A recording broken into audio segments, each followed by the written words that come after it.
Waalaikumsalam warahmatullahi wabarakatuh.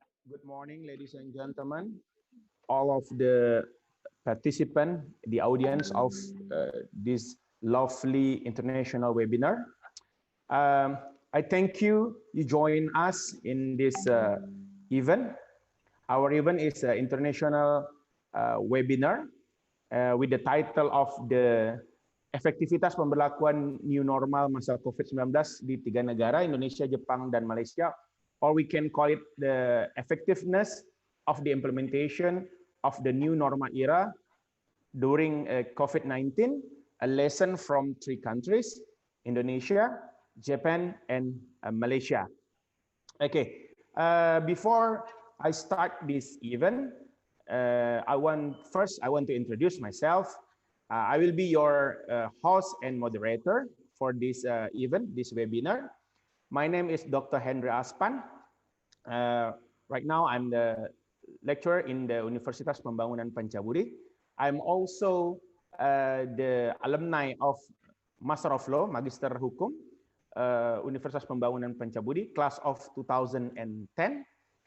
And our webinar this morning is organized by Ikatan Alumni or Alumni Association of Master of Law of Universitas Pembangunan Pancabudi, Medan. So, as the beginning of our event, I think it's nice for me to introduce you some important person related to this event. I think at least we have 7 people who contribute so much in this event. First of all, I want to introduce you our chairman of the organizing committee, Mr. Sahranuddin SHMH. Hello, Mr. Sahranuddin. Hello, Mr.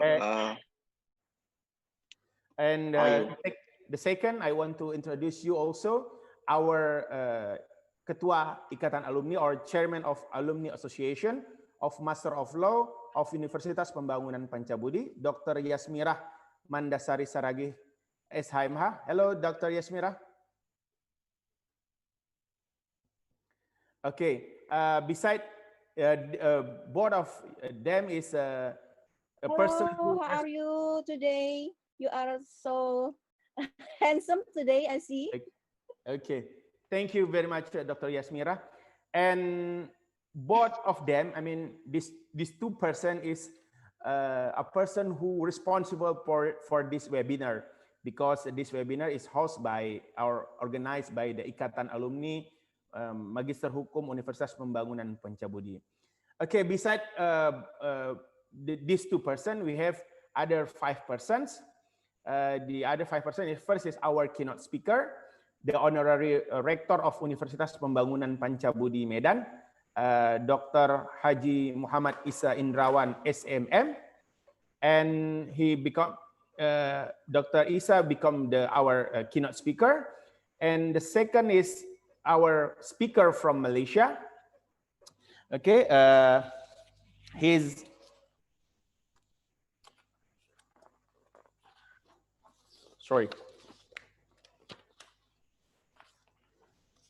speaker from Malaysia is Dr. Ahmad Zaharuddin Sani. He's currently is a Deputy Director General of Special Affairs, Government of Malaysia. He will explain us, presented us about the implementation of a new normal era in Malaysia. Our second speaker is Mr. Ahmad Fuadi. He's actually Indonesian citizens, but when I read his curriculum vitae, he lived abroad for a long time. He got his master from Leiden University, and now he's doing his PhD in Nagoya University. And the third is our third speaker is from Indonesia. She's Mrs. Suci Ramadhani SHMH. He's the lecturer in the Universitas Pembangunan Pancabudi. Now, I think he doing also her PhD in Universitas Andalas. And the last but not least, our speaker, he's actually a medical doctor, but she is also the alumni of Magister Hukum Pembangunan Pancabudi. She is Dr. Restuti Hidayani Saragi, SPPD, KPTI, Fenesim, MH Kes. This 7 person is the important person to our webinar event this morning. Okay, ladies and gentlemen, I don't want to prolong my conversation to make our webinar can start as soon as possible. So for the first time, I want to let Mr. Shahranuddin to give his opening speech to start this webinar. For Mr. Shahranuddin, time is yours, please. Okay, thank you, Mr. Henry. Bismillahirrahmanirrahim. Assalamualaikum warahmatullahi wabarakatuh. Salatu wassalamu ala ali asrafil anbiya wal mursalin wa ala ali washabi ajmain. Amma ba'du. First of all, let's ask of the praise and gratitude for the friends of Allah Subhanahu wa taala. Saya sampaikan dalam bahasa Indonesia saja. Mohon maaf.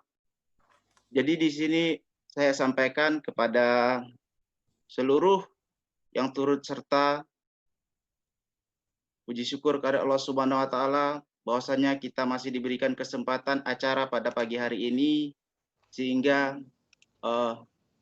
bisa melaksanakan webinar internasional ini dengan judul Efektivitas Pemberlakuan New Normal Masa Covid-19 di 3 negara, Indonesia, Jepang, dan Malaysia. Semoga acara pagi hari ini dapat terlaksana dengan baik. Amin. Saudara hadirin yang saya hormati, atas nama Ketua Panitia Webinar Internasional ini, saya Shahranuddin selaku alumni IKMH Unpad mengucapkan terima kasih yang sebesar-besarnya kepada Bapak Rektor Universitas Pembangunan Pancabudi, Dr. Haji Muhammad Isa Indrawan, SCMM, kepada Ibu Dr. Yasmirah Mandasari Saragi, SHMH, selaku Ketua Panitia, selaku Ketua IKMH Unpad, kepada Bapak Dr. Ahmad Jaharuddin Sani, AS, selaku Timbalan Ketua Pengarah Jabatan Hal Ehwal Kas Jasa Malaysia, Bapak Ariza Puadi, MA, selaku Program PhD Student at Nagoya University, Japan, Ibu Suci Ramadhani, SHMH, sebagai narasumber dari IKMH Unpad dan juga sebagai dosen Fakultas Social Science di Universitas Pembangunan Pancabudi, Ibu Dr. Restuti Hidayani Saragi, SPPD KPTI Finasim, MH, selaku IKMH Unpad, Bapak Dr. Henry Aspan, SE, SH, MH, MH, selaku moderator, dan tim e-learning yang memfasilitasi seluruh kegiatan ini. Tidak lupa kami juga menyampaikan terima kasih kepada Bapak Ibu peserta yang telah hadir di dalam acara webinar internasional ini. Mudah-mudahan acara ini mendapatkan pahala dari Allah Subhanahu wa taala. Kami menyampaikan terima kasih kepada seluruh tim yang juga menyukseskan acara ini. Terakhir ya, saya sampaikan permohonan maaf apabila ada kata-kata yang salah, dan semoga apapun kegiatan ini berjalan lancar dan semua ilmu yang diberikan diberikan oleh Allah SWT pahala yang berlimpah. Demikianlah kiranya sambutan yang perlu saya sampaikan. Atas segala khilaf dan kurang lebihnya mohon maaf apabila ada kesalahan. Wabillahi taufiq wal hidayah. Assalamualaikum warahmatullahi wabarakatuh. Terima kasih Pak Henry. Persilakan kembali. Okay, thank you very much, Mr. Shahranuddin SHMH, as our chairman of the organizing committee of this international webinar. It's nice to know you, and also know your work to present this international webinar. Okay, then next we move to our second important person today this webinar. She is the Ketua Ikatan Alumni or Chairman of the Alumni Association of Master of Law, Magister Hukum, Universitas Pembangunan Pancabudi Medan. She is Dr. Yasmirah Mandasari Saragi, SIMH. For our chairman, time is yours. Please, ma'am. Okay, thank you very much. Thank you very much, our moderator. I see you very handsome today. I hope you fight in Webinar International because you double job today, host and moderator. Okay. Bismillahirrahmanirrahim. Assalamualaikum warahmatullahi wabarakatuh. Good morning in Indonesia. Good afternoon in Malaysia and Japan. Alhamdulillah. Thanks a lot to Allah Subhanahu wa Ta'ala because give us a healthy so we can join in Webinar International today in June. Salawat to Rasulullah Sallallahu Alaihi Wasallam. We hope get syafaat in the end of time. Amin amin ya rabbal alamin. My best regards to Rektor Unpad, Mr. Dr. Haji Muhammad Isa Indrawan, SAMM, as a keynote speaker today. Thank you very much, sir. Thank you very much. And all speaker today, very exciting. Mr. Dr. Haji Ahmad Jaharuddin Sani Ahmad Sabri from Malaysia. Thank you very much, Prof. I'm very happy you join in webinar today. Thank you very much. Thank you very much. And Mr. Arijal Fuadi MA from Nagoya University. Hello, Mr. Arijal Fuadi. I hope you always healthy, success, and happy. I hope can go to Nagoya University again. Amin, insyaAllah. And Mrs. Suci Ramadhani SHMH. She is a graduate of Master of Law, Unpad, in 2015. And then Mrs. Dr. We are same Saragi, ya. Dr. Restuti Hidayani Saragi SPPD KPTI Finasim MH. She is graduate Master of Law Unpad in 2019, and then he is double job ini, host and moderator.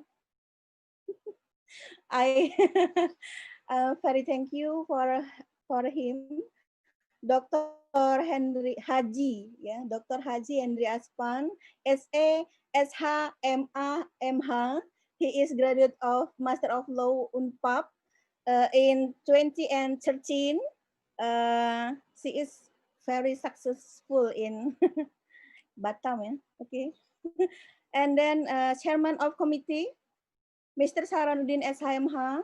He is graduate of Master Unpad in 2015.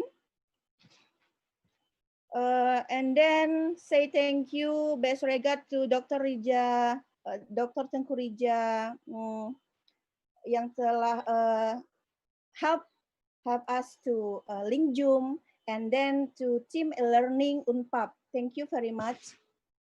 And the last, thank you very much for all participants. Very exciting. I see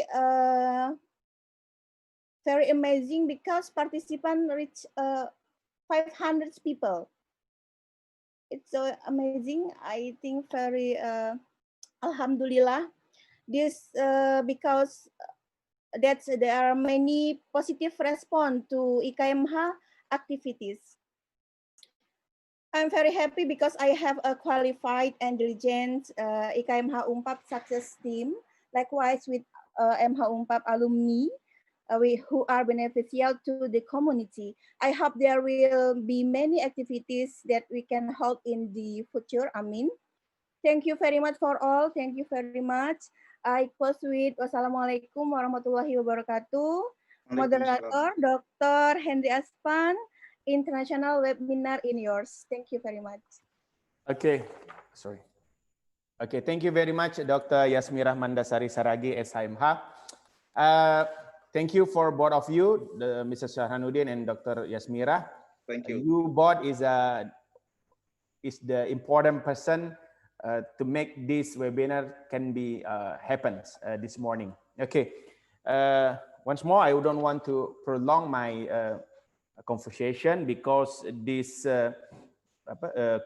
chairman of the organizing committee and chairman of the alumni association already give his and her speech, opening speech. Then we can go to the main activity in this webinar. But we can hear some presentation, some speak from the keynote speaker, and also the other 4 speakers. But before we started, I want to explain some rule of the games of this webinar. Okay, it's not complicated. It's just a simple. I just want to explain to you that our webinar is start from 9 o'clock this morning before. Okay, and we plan to end this webinar on 11:24 a.m. Okay, and every keynote speaker and other speaker, I will give I will give him and her about 20 minutes. So the sooner the speaker give his or her presentation, so the longer we have time to make a conversation, to make a discussion, to answer the question, something like that. Okay. And the rules of the game for the question is, okay, I will not open the answer and question session directly, but you can send us the question through the chat room. Okay. But okay, to make it simple, you just only, or we just only accept the question only after the speaker did their his or her presentation or explanation. So if you send the question before that, I will not recognize it, because if I open too soon and there is a lot of question, and I can recognize it also. So it is like that, yeah. You finish, once the presentator or speaker finish his presentation, it's the time for you to ask the question through the chat room. And our rule of the game is the first question who got into the chat room, I will prioritize in his or her question. Okay. Once more, I don't want to prolong my conversation. And for this first moment, I want to let our first speaker, our keynote speaker, the Honorary Rector of Universitas Pembangunan Pancabudi, Dr. Haji Muhammad Isa Indrawan, SEMM, to give his presentation or give his explanation. But before, I want to explain some of his curriculum vitae of Dr. Muhammad Isa Indrawan. Okay, our keynote speaker, Dr. Muhammad Isa Indrawan, was born on 25 December. I think it's Christmas Day, yeah, in Medan, 25 December 1968. He lived in Medan. His profession, yeah, of course, he's a lecturer, and also now he in the position of Rector Universitas Pembangunan Pancabudi. He's a married man, have 5 children, and he graduated his education. His doctorate is from the Universitas Pendidikan Indonesia, UPI Bandung. Then he got his master in the Sekolah Tinggi Ilmu Ekonomi, Sekolah Tinggi Ilmu Manajemen Labora, and he got his 2 bachelor of engineering, sarjana teknik, and also he have a bachelor in economics. He have a lot of experience in education, start from the beginning as the lecturer, and now become the rector of Universitas Pembangunan Pancabudi. I think I will not read all of his curriculum vitae because it's about 4 pages. So I think it's better for us directly to hear his presentation or his speaking. So for our honorary rector, our keynote speaker, Dr. Haji Muhammad Isa Indrawan, SAMM. Time is yours, sir. I let you to give your presentation, please.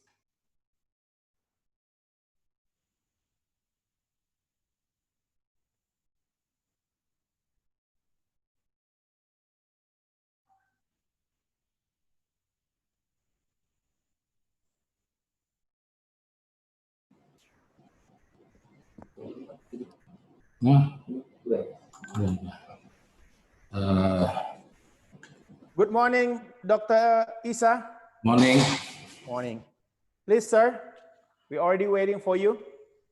Okay, thank you very much for Mr. Henry Aspan. Yes, sir. And for all the participants of the seminar today.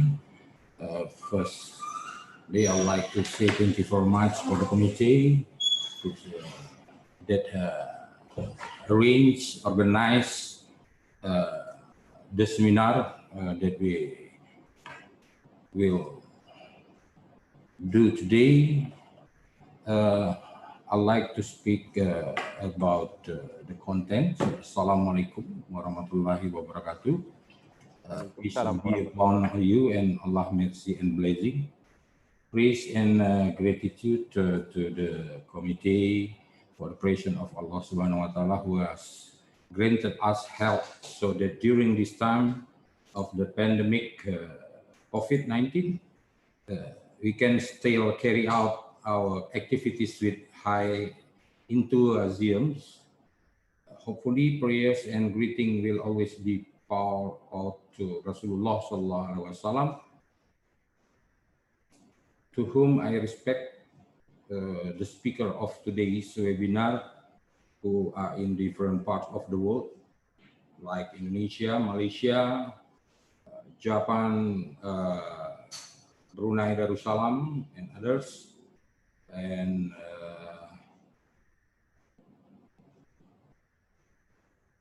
the chairman of the Alumni Association of the Master of Law of the Alumni of Law of Pembangunan Pancaburi University, along with the members. I highly welcome scientific activities such as this international webinar involve speakers from various countries. I thank you very much for the willingness to take the part of this seminar. I'm sorry, I'm a little bit nervous because of Dr. Henry Aspan.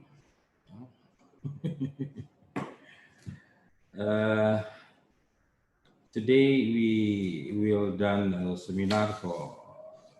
I heard that the participant around 500. 500. Okay, so the speakers is from for many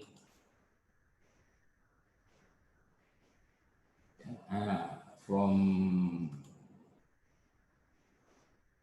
Malaysia, Dr. Ahmad Zaharuddin Sani AS, from Nagoya University, Jepang, Ariza Faudi MA, from alumni UNPAP, Suci Rahmadani SAMH, from alumni S2 UNPAP, Dr. Restuti Hidayani Saragi, SPD KPTI Finashim MH,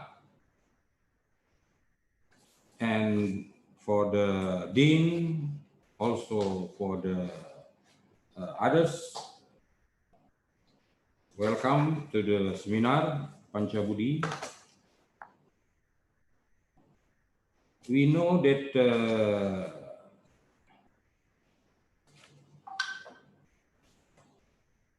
the number of confirmed COVID-19 case in Indonesia is increasing day by day. Based on the daily data report released by the Ministry of Health as Monday, August 2020, the total positive case were 100,000, more than 100,000 cases. In North Sumatra alone, the total number of patients exposed to the coronavirus as at the same day is 4,193 people. The increasing number of COVID-19 cases has led to the government implementing social and movement restriction to reduce the spread of this virus. However, it is still uncertain when this pandemic will end, given the absence of a vaccine that is clinically tested and scientifically and medically recognized. Taking into account the things that I have stated above, for people to continue with their life and activities, the authorized need to adopt a new normal policy.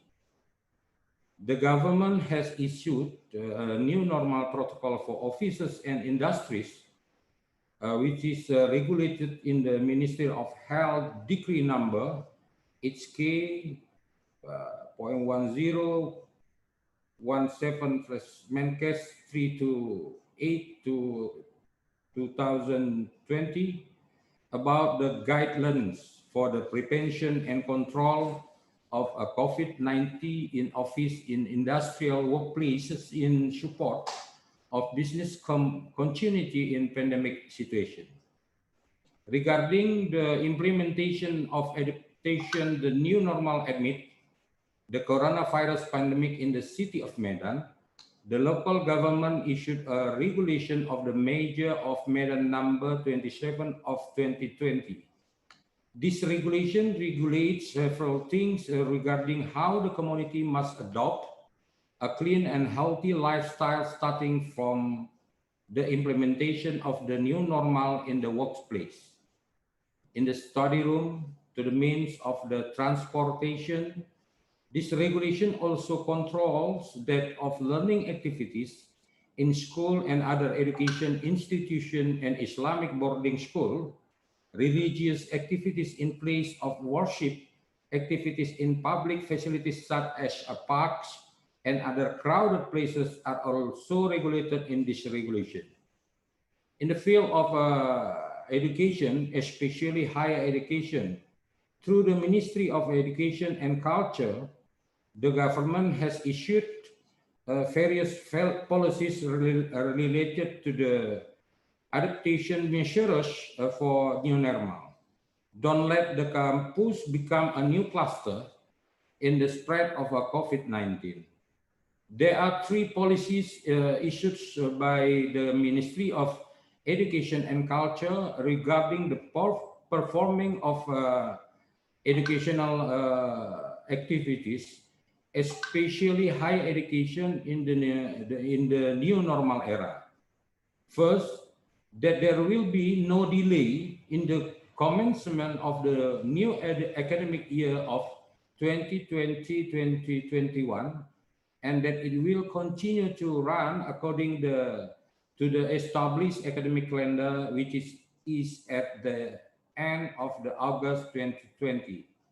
Second, related to the implementation of the learning process of on campus, it is prioritized to use online learning. Third, higher education leaders are allowed to carry out priority activities only if they comply with the health protocols. And even administrative services, student guidance and consultation to the arrangement of graduation and professional oaths are encouraged to use online application. So all activity over the campus will be done by the online application.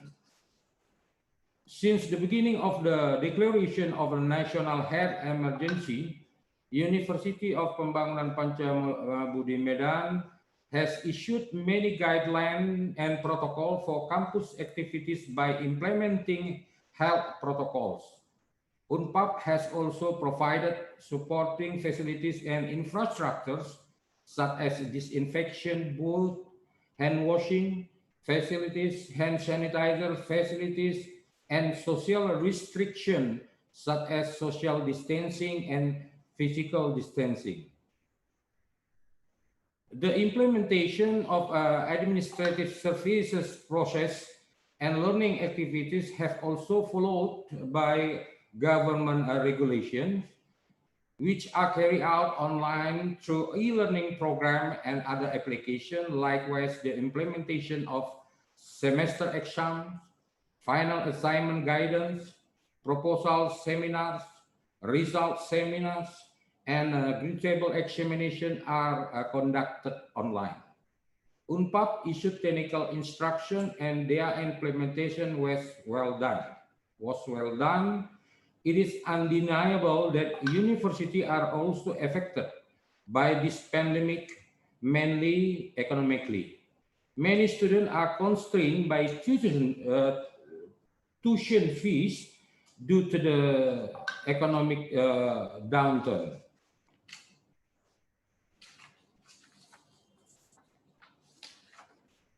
It is high hope that the government and private entities can help students in the form of scholarship, for example. So I hope this seminar will be give some recommendation that we can propose to the government, like local government or the central government, what we should do for the this pandemic, what we'll do for the university field, and what we'll do for the society. So I hope the seminar will be give some recommendation that we can propose to the government. Successfully to the committee, to the participants, to the speakers, and to the student who attend this seminar, and I hope the alumni of Ministry Law of University Pancabudi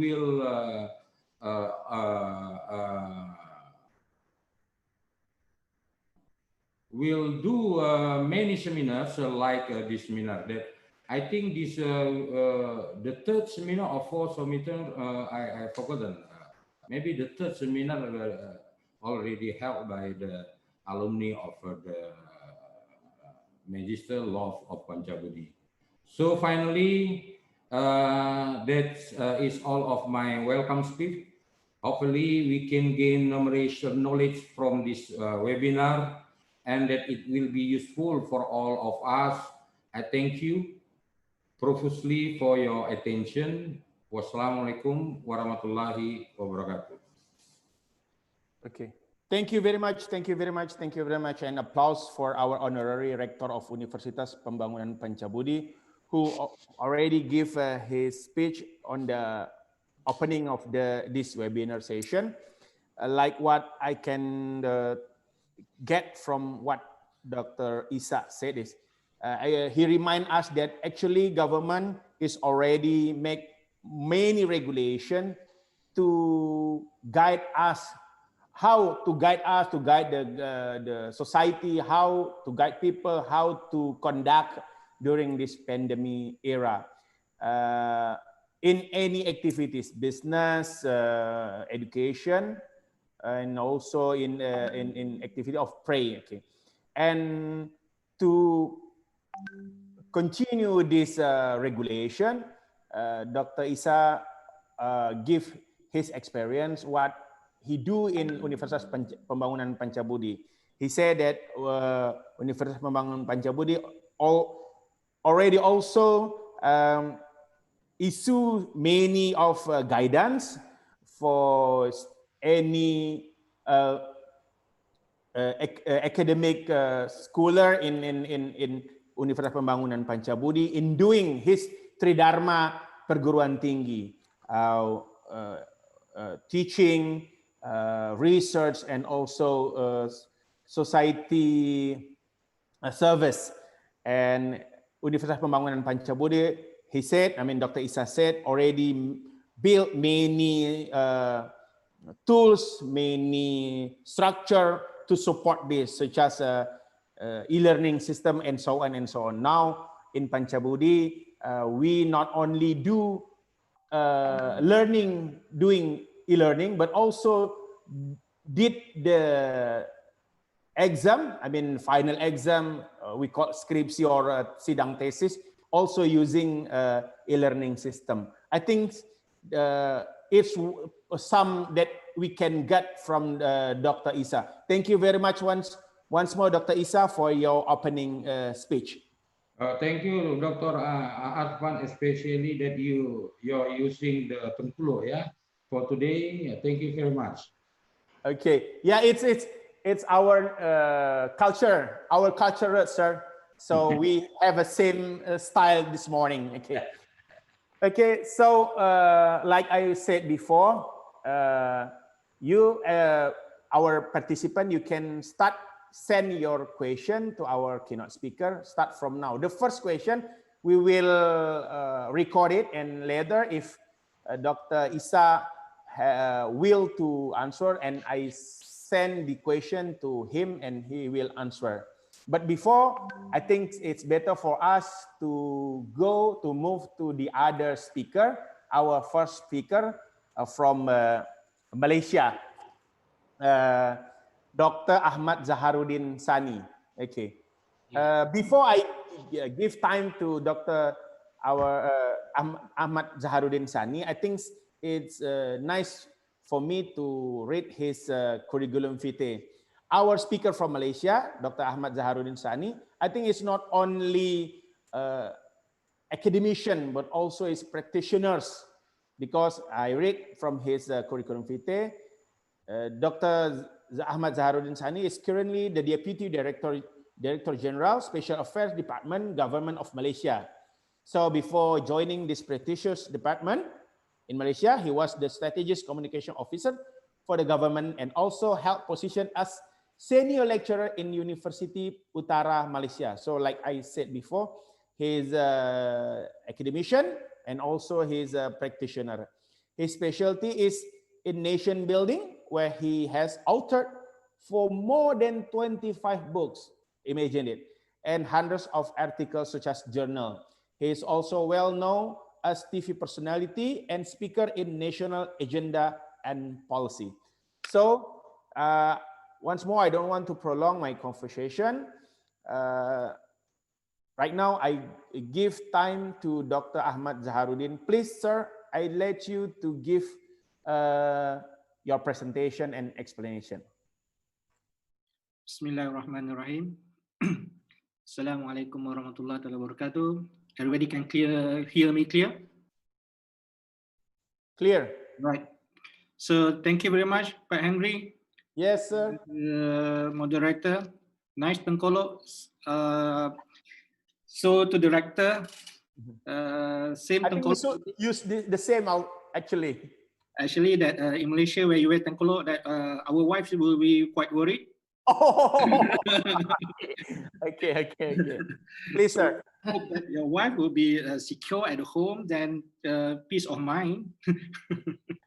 Alright, thank you juga kepada Pak Syahrudin dan terakhir juga pada Bu Dr. Yasmira. So before I begin, I have requested that we can show a video. Can we do that? Please, our operator, the video, play on.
All right, I think that there's a technical problem there. There is no sound. Then maybe after this, Panitia can send the video to all the participants.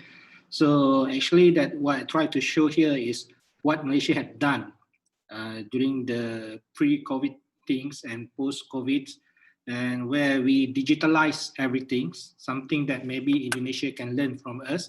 Even you can see that how we do the consultation between the patient and the doctor itself.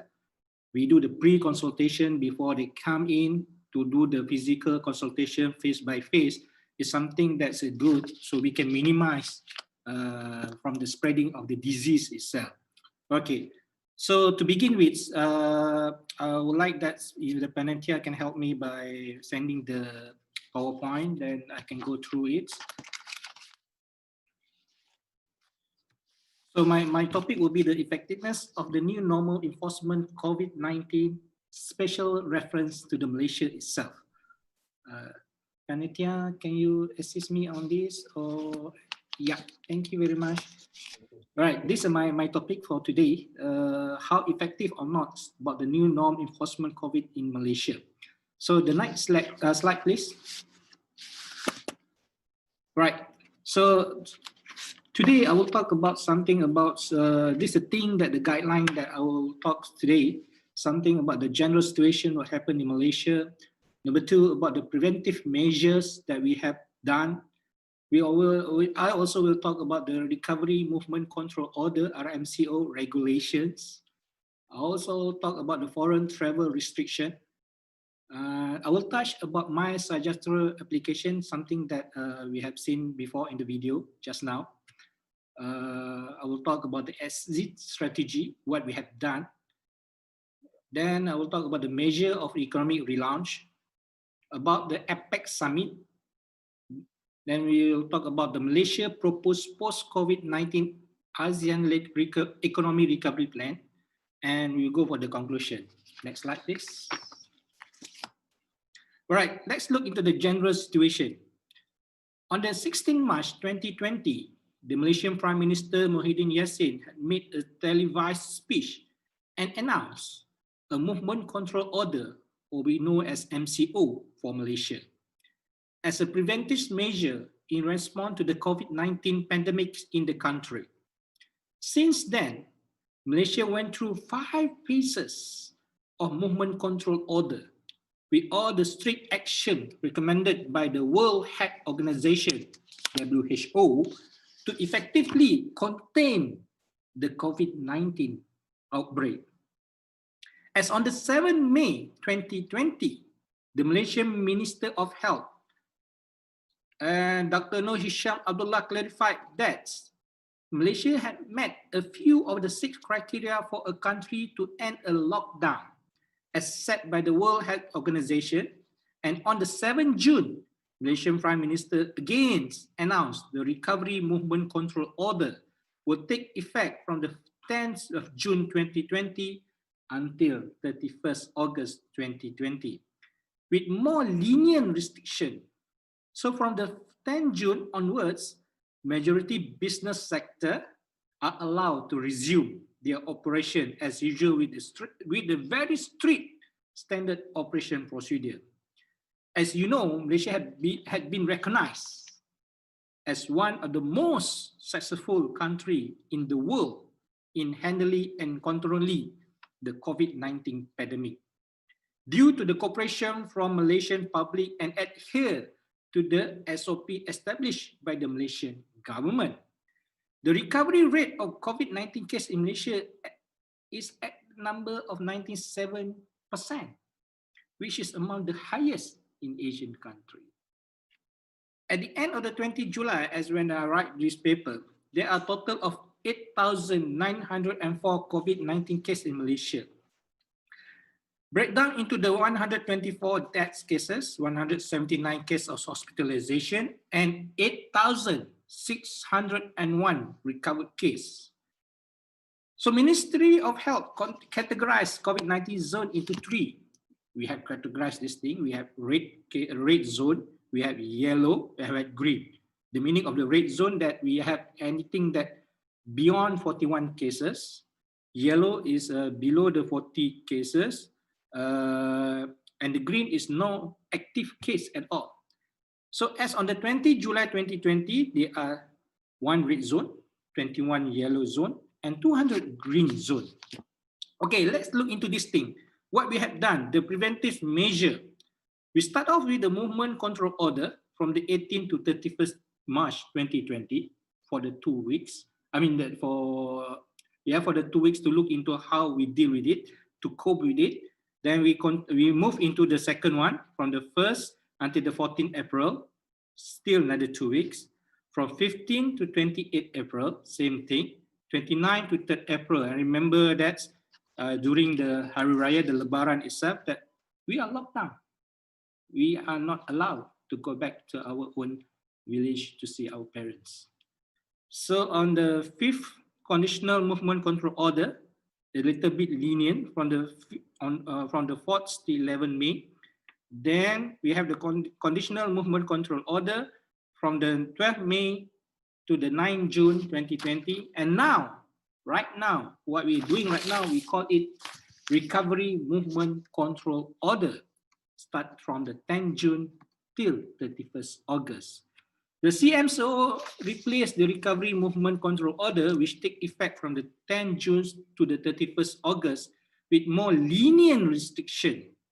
So from the 10th June onward, majority businesses sector are allowed to resume the operation as usual with, as I said, the very strict standard operation procedures. Any changes to SOP or regulation will be announced from time to time. For your information, in Malaysia, previously from the 1st to the 6th phases, we have daily press conference. We have daily televised press conference where the minister who in charge about this thing will make daily announcement what the thing happened right now, what the thing that you can do, what the thing that you can't do. So people will be educated, will be informed daily about the real situation in Malaysia. Let's go to the next slide. So if we look into what happened right now, the recovery movement control regulation, what the thing that allowed is now that interstate travel will be allowed, except for the area under enhanced movement control order, or we call the red zone itself. So previously, even between state and state in Malaysia, we cannot cross the border. If you have been in Malaysia, you know that we have Kedah, Penang, Perak, Selangor, whatever is it. So who have been there know that even between Penang and Kedah, we cannot cross the border. All government services are fully operational right now. Now, recovery movement control, meaning that all the government services are fully operated, meaning that physically operated. It's not virtually. Virtually is there as well, but it's physically as well. Business operation will return as normal with adherence to the necessary SOP. Meeting, workshop, conferences are allowed with the necessary SOP as well. And optimized space. Outdoor commercial activities such as sales and promotional activity are allowed. Motorcycle convoys, group bicycle rides allowed. Haircut, beauty treatment, salon are allowed. Training activity for sport team with the conventional and non-contact sports such as bowling, badminton, archery, and shooting are allowed. And school, as what the rector said just now. Nationwide school reopened actually right now with the starting phase from the June 24th. And the second phase is on the July 15th. And totally full swing with all of the school children are back to the school starting from the July 22nd. Religious activity are allowed, but with necessary SOP. Mosque, prayer hall are open, except for the red zone. Then they have to practice the normal, the new norms. And tourism back to normal. I mean, the hotels on again, Cinema with the strict restriction, you cannot sit side by side with the social distancing is a practice. Family entertainment center, arcade, game, fun fair, indoor park, educational entertainment are open. Gym also is open right now. But what the thing that is not allowed? We still not allowed foreign travel. Strict border control are maintained to keep out foreign visitors. We not really welcome anybody yet. The pub, nightclub, theme park, mass religious gathering, mass social gathering, still not allowed. So anything about kenduri kawin, with the maximum number of 250 invitee only. Any activities that require crowd together in number detrimental to the safe social distancing and other measures required by Health Director as part of Malaysia effort to contain the COVID-19. Sport competition or game that require mass gathering still not allowed, with such as rugby, wrestling, boxing, footballs are still not open for it. Okay, let's look at the next slide. The penalties. What the penalties that if we don't adhere to the regulation that we put? So the Conditional Movement Control Order, SOP, are still enforced under the Prevention and Control of Infectious Disease Act, Act 1988, or we call it Act 342. And that offender could face maximum penalty of 1,000 ringgit fine or 6 months jail. So right now, what we're having another new regulation. Whoever doesn't wear the face mask in the public area will be fined with the same penalties, 1,000 ringgit or the 6 months jail. Okay, the foreign travel restriction. Next slide. So at this moment, as the Prime Minister announced on the 7th June 2020, the country border remain closed and Malaysia are still barred from the traveling overseas under RMCO. Even Malaysia cannot go out. From the 10th June until the 31st August. All entries into Malaysia are compulsory to undergo health screening at the entry point and will be direct to the hospital if exhibit severe symptom of COVID-19. So Malaysians returning from abroad will be allowed to undergo 14 days compulsory self-quarantine at home if their COVID-19 swab test at airport show negative. If tested positive, they will be sent to the hospital for treatment. All foreigners who decided to enter Malaysia will have to sign a letter of undertaking which state that their agreement to bear the compulsory 14 days quarantine cost, they have to bear the cost. Non-citizens, including spouses, family members of Malaysian citizens, have to bear the full cost of quarantine services. But the rule changed a little bit on the 25th July 2020, where everyone will need to undergo 14 days quarantine starting from 1st August 2020 at designated government facility after a few cases of disobeying self-quarantine instruction. So at this moment, Malaysia at the state of discussion with the 6 green country that would like to open its border to the post-COVID-19, which are Singapore, Brunei, Australia, New Zealand, Japan. We had our counterpart in Japan right now. Then maybe that's he will explain more about this thing. And the last one is South Korea. In Singapore, Malaysia government and Singapore government have agreed to reopen the border for traveller under reciprocal green lane or periodic commuting arrangement scheme beginning of 10 August. So beginning of next week, eligible traveller will also have to abide by the prevailing COVID-19 prevention and public health measure mutually agreed by both countries. So what's the meaning of reciprocal green lane? Is allow the resident of Malaysia and Singapore to travel for essential business and official matter involving both countries. Eligible traveller under RGL scheme need to submit a control itinerary to the relevant authorities of the receiving country and adhere the control itinerary during the visit. So it's also allowed the resident of Malaysia and Singapore who had long-term immigration passes for business and work purposes in the country to enter that country for work purposes only. So starting from the 22nd June, Malaysian government had agreed to allow specific category of foreigners to enter the country. So there's a certain people that really allow to enter Malaysia. So who are there? First is the foreign diplomat and ambassador. Of course, they still have the mandatory to undergo the COVID-19 testing. All members of Malaysian My Second Home program. There's one program called Malaysia My Second Home, where foreigners are allowed to buy property in Malaysia and make Malaysia as their second home.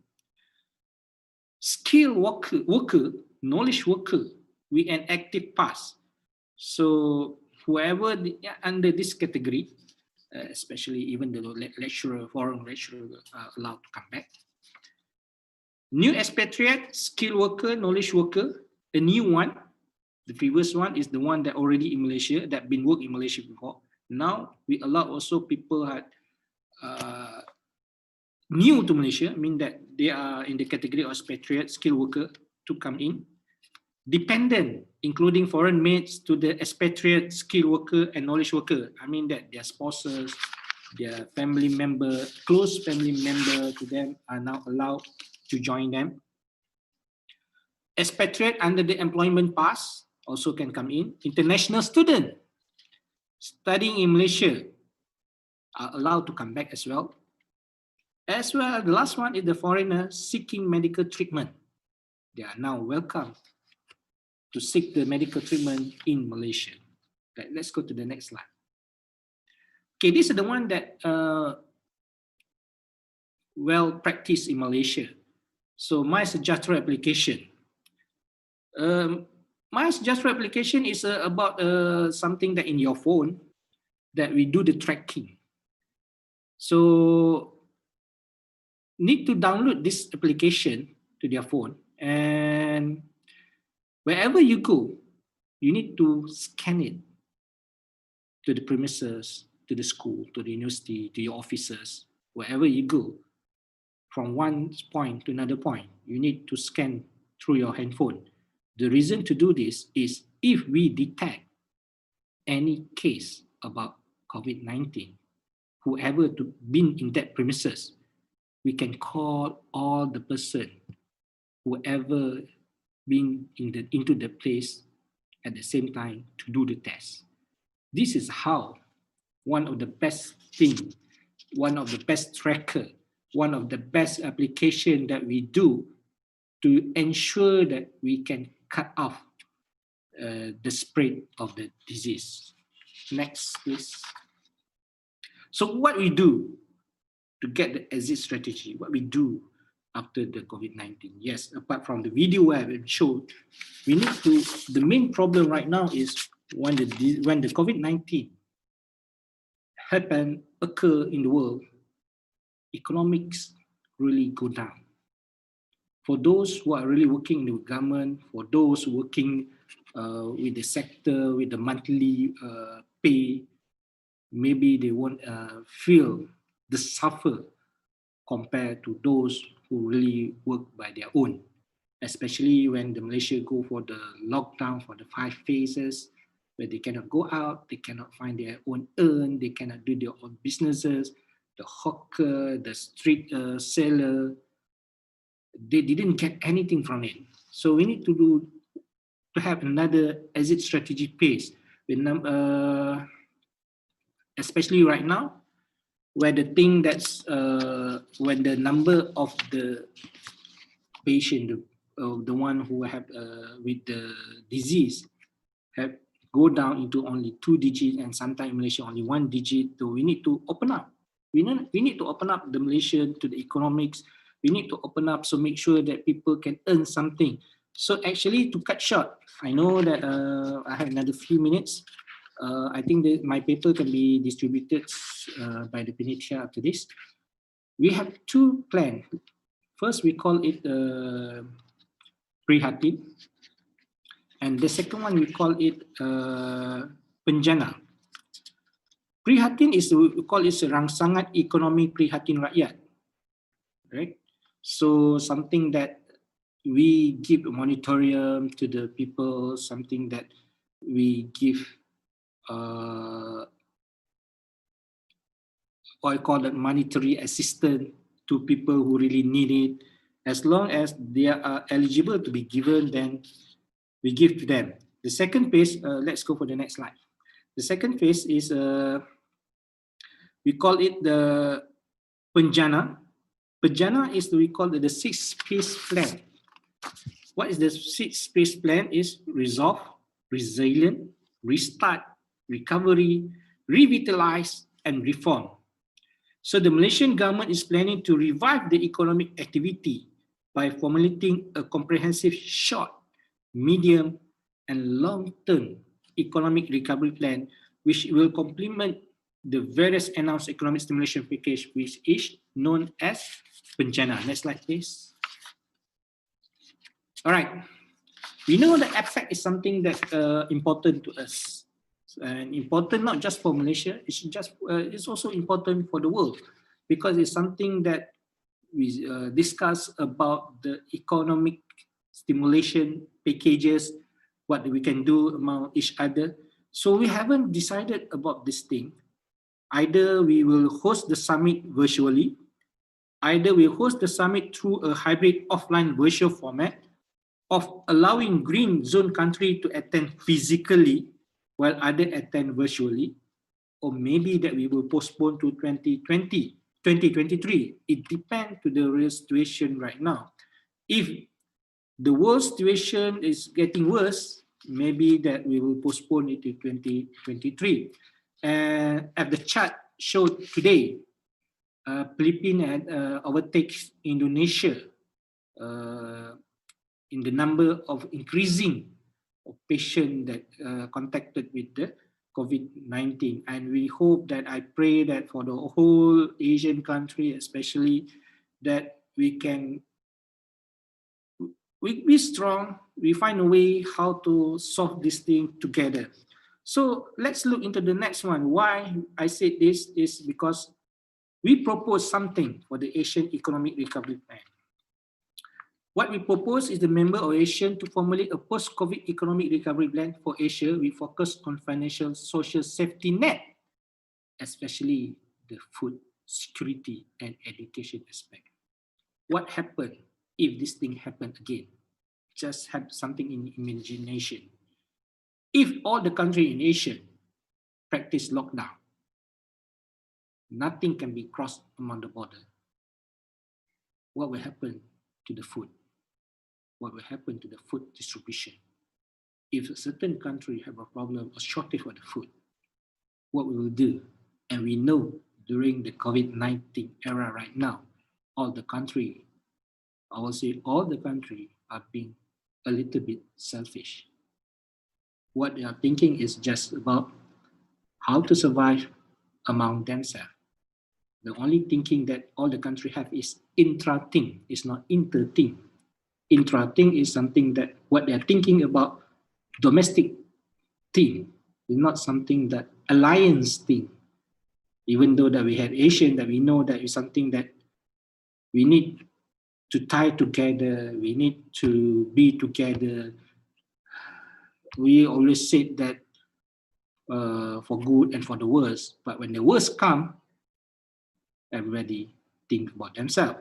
So we need to do something about the medical supply, food, essential good for the region, about 600 million inhabitants. What will happen after this? Malaysia also support the establishment of COVID-19 response fund, which aim to boost the existing emergency support on future outbreak. what will happen after this if we don't have something like a fund to assist us when it occur again. Right, next slide, please. So in conclusion, I would say that something interesting. When the JP Morgan predicted COVID-19 cases in Malaysia to peak approximately 6,600 cases in mid-April, but it never happened.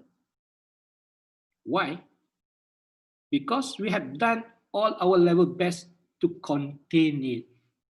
The pandemic has brought Malaysia closer together, from government and frontliner to activists and public. In the war against COVID-19 virus, we team up together, and by that, I am proud to be Malaysian. With that, I thank you all. Thank you. Okay, thank you very much for Dr. Ahmad Zaharuddin Sani, who already presented the experience of Malaysia to handle with this COVID-19. I have some conclusion, simple conclusion from what Dr. Ahmad Zaharuddin explained. First, Malaysia, actually I heard from Dr. Ahmad Zaharuddin, have 3 phases of regulation to handle this pandemic, MCO, CMCO, and RMCO. Then for the economics, the Malaysian government have 6 phases, and Malaysia now is already in the 4th phase, and that remains 2 more phases. Hopefully, it can run well. I mean, and then Malaysia can handle the COVID-19 and also the impact, especially for the economics. Okay, before we go to the next speaker, next presenter, I want once more to explain you the rules of the games. Okay, maybe not quite clear if I explain you in English. So saya mau ingatkan lagi rule of the games. Pertanyaan mohon diajukan ketika presentator selesai memberikan presentasi. Kenapa saya buat aturan seperti itu? Supaya adil, jelas di mana batas memberikan pertanyaannya, mulainya di mana gitu. Terus yang kedua, saya ingin supaya audiens itu fokus mendengarkan penjelasan.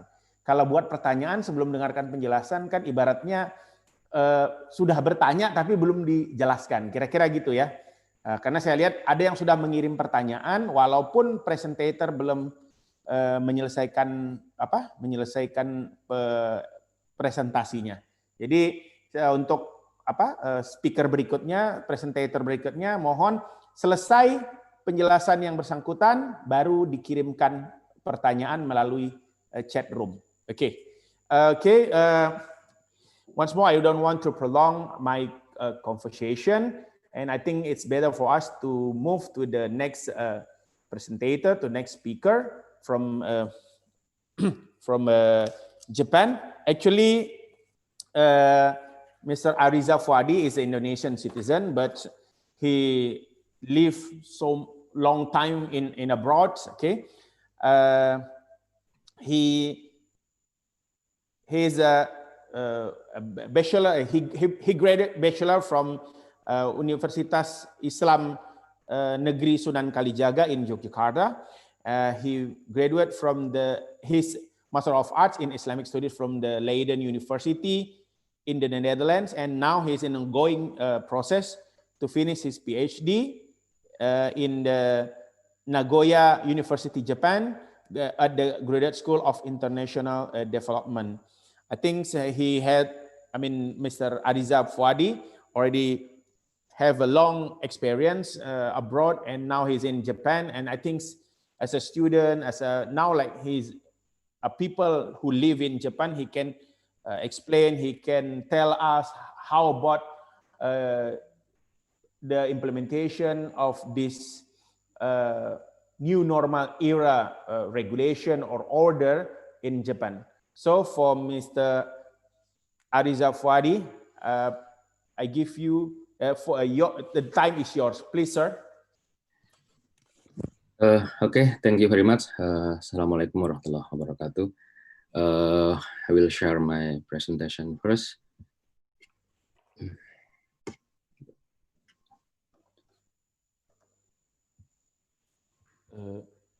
Sorry. Operator, can you show the... I will share by myself. Okay, okay.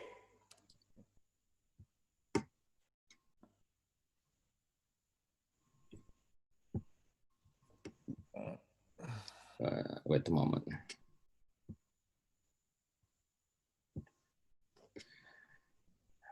Okay, I will start first. Thank you very much for the opportunity to me to give. This is actually just my experience when I live here in Japan within a year, because yeah, this is my first year in Japan, and what I have seen here, I would like to explore here, but maybe I will not explore comprehensively of the everything in detail, but this is what is by my experience.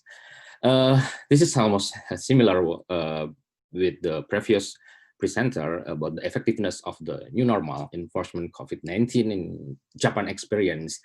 As you know that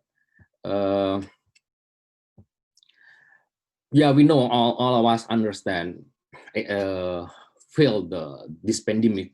That's almost, for Indonesia, it's almost maybe 6 months, and we have reached until, I think it's more 100,000 people infected with the virus, and 5,000 people got passed away because of the virus. And when I'm talking about Japan, yeah, this is, yeah, Japan also experienced about the virus itself, and it was confirmed actually in January, 16 January, in resident of Kanagawa Prefecture, from those who had returned from Wuhan, China. This is, yeah, for the people, for the society who just come back from the Wuhan in China, and it was confirmed in January 16 in 2020.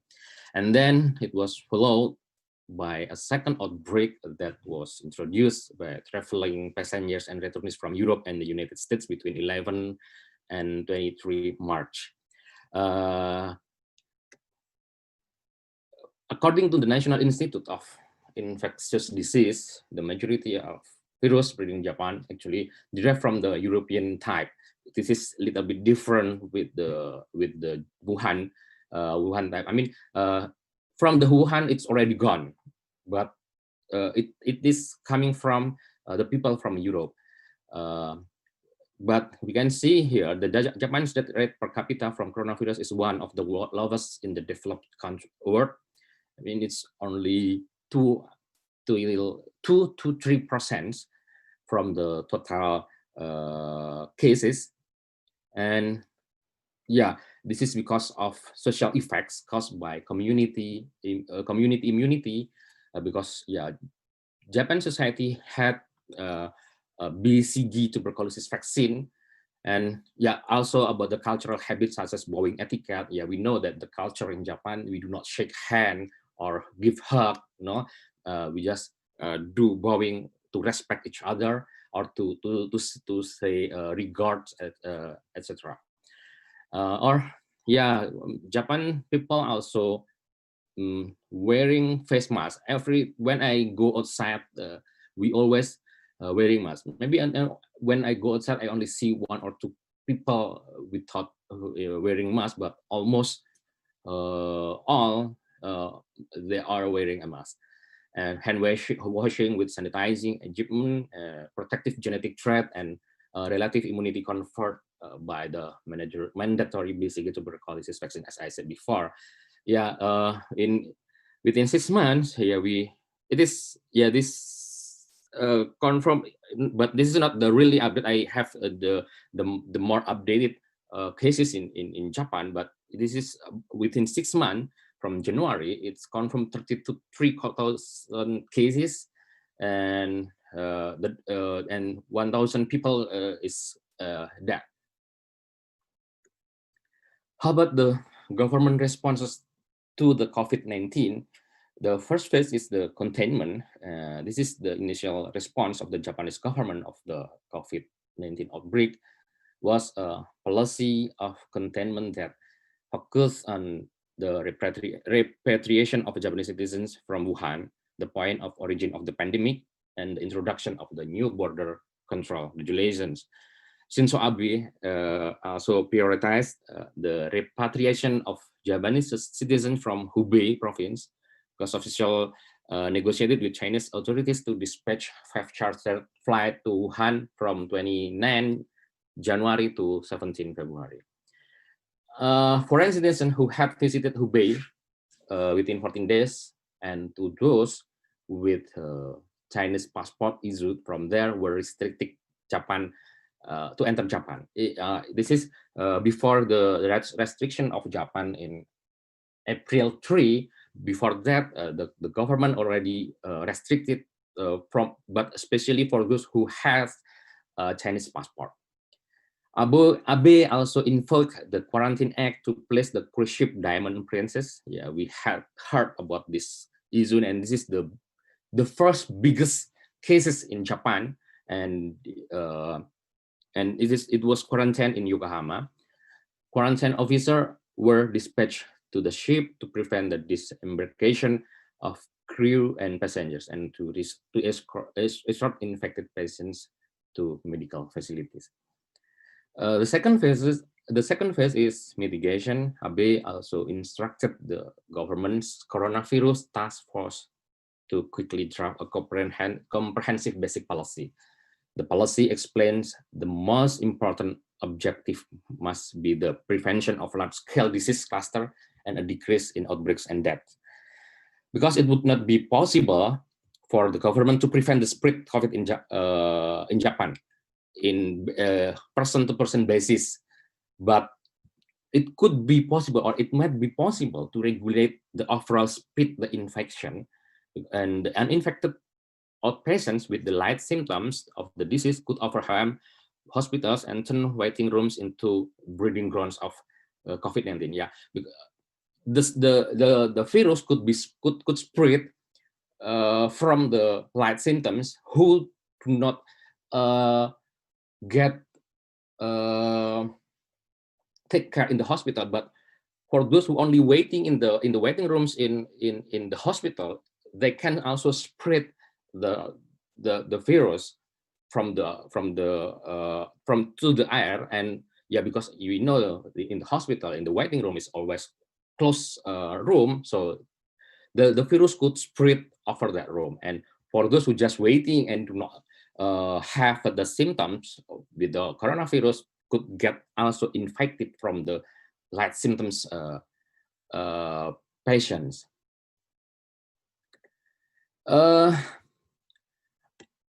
I come to the various measures of the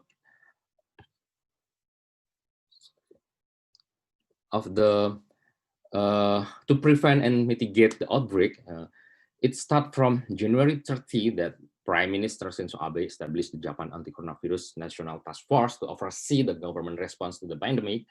And then February 27, Shinzo Abe also requested to temporarily close all of Japanese elementary, junior, and high school until early April. It's around 14 days. The school was closed. In March 11, it was announced that Tokyo Disney Resort and USJ, or Universal Studios Japan, are extending their closure until further notice due to requests of society. Yeah, because the case is quite high, and then yeah, the society asked to extend about the closure of these two big holidays place or something. I don't know what the name, but this is the Tokyo Disney Resort and Universal Studio of Japan. In 16 March, it was confirmed that almost 70% do not expect Tokyo Olympics to be as scheduled, because yeah, we know that the Olympic Games will be held in Japan actually in this year, in 2020, but yeah, 70% of the society yeah, and did not expect before that the Tokyo Olympics still be held as scheduled. I mean, 70% of the people forced to cancel or to reschedule of the Olympic Games, because as the pandemic became a concern for the 2020 Summer Olympics, the Japanese government and the International Olympic Committee negotiated its postponement until to 2021. However, many of them still asked or forced to cancel these games in Japan for this until the pandemic stopped.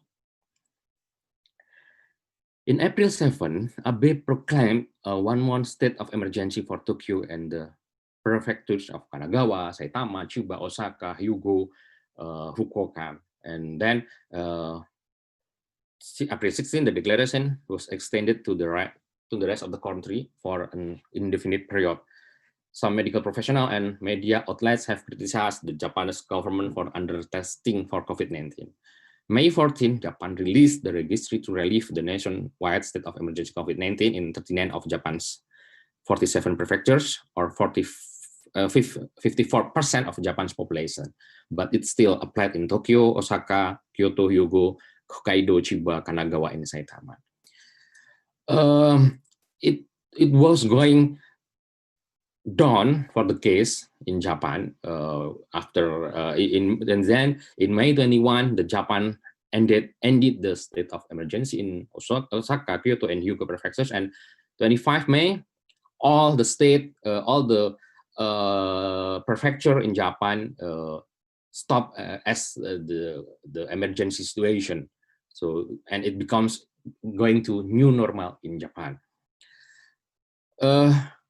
About the emergency declaration, I will back about in March 13, the National Diet passed the amendment on 13 March that allows the Prime Minister to declare a state of emergency in specific areas. Japan chooses the emergency rather than lockdown. During such a period, governors of affected areas will receive the following powers. Number one, instruct the residents to avoid unnecessary outing unless they are workers in such essential services as healthcare, public transportation, or for the food industry, etc. At that time, school, campus, university school, business industry was closed. But for the basic industries like food, like healthcare, public transportation is still open because this is basic needs for the citizen. So for the food, because we cannot disregard this situation when the food is not provided. So the Japan government still allow the food industry to open, like a supermarket, etc. And number two, to restrict the use of requests, the temporary closure of business and facilities, including schools, social welfare facilities, theaters, music venues, and sports stadium. Number three is to expropriate private land and buildings for the purpose of erecting new hospitals. And the last is to requisition medical supplies and food from companies that refuse to sell them, punish those that hurt or do not comply, and force firms to have transport emergency goods. Under the law, the Japanese government does not have the authority to enforce citywide lockdowns. Apart from individual quarantine measures, officials cannot restrict the movement of people in order to contact the virus. Consequently, compliance with the government request to restrict movement is based on asking for public cooperation to protect people's lives and minimize further damage to here on the economic matter. On April 3, the foreign travelers who had been in any of the following countries and regions within the past 14 days were barred from entering the Japan. This travel ban covers all foreign nationals, including those holding permanent residence. This is my own experience because I went home in February and planned to back to Japan in April 5, but because of this case and also the other situation. I changed my schedule back in 27 March, and after that, in 28 March, for those who just come from outside the country, they should be quarantined. So I have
and IT is not declared yet as the emergency prefecture, and then the university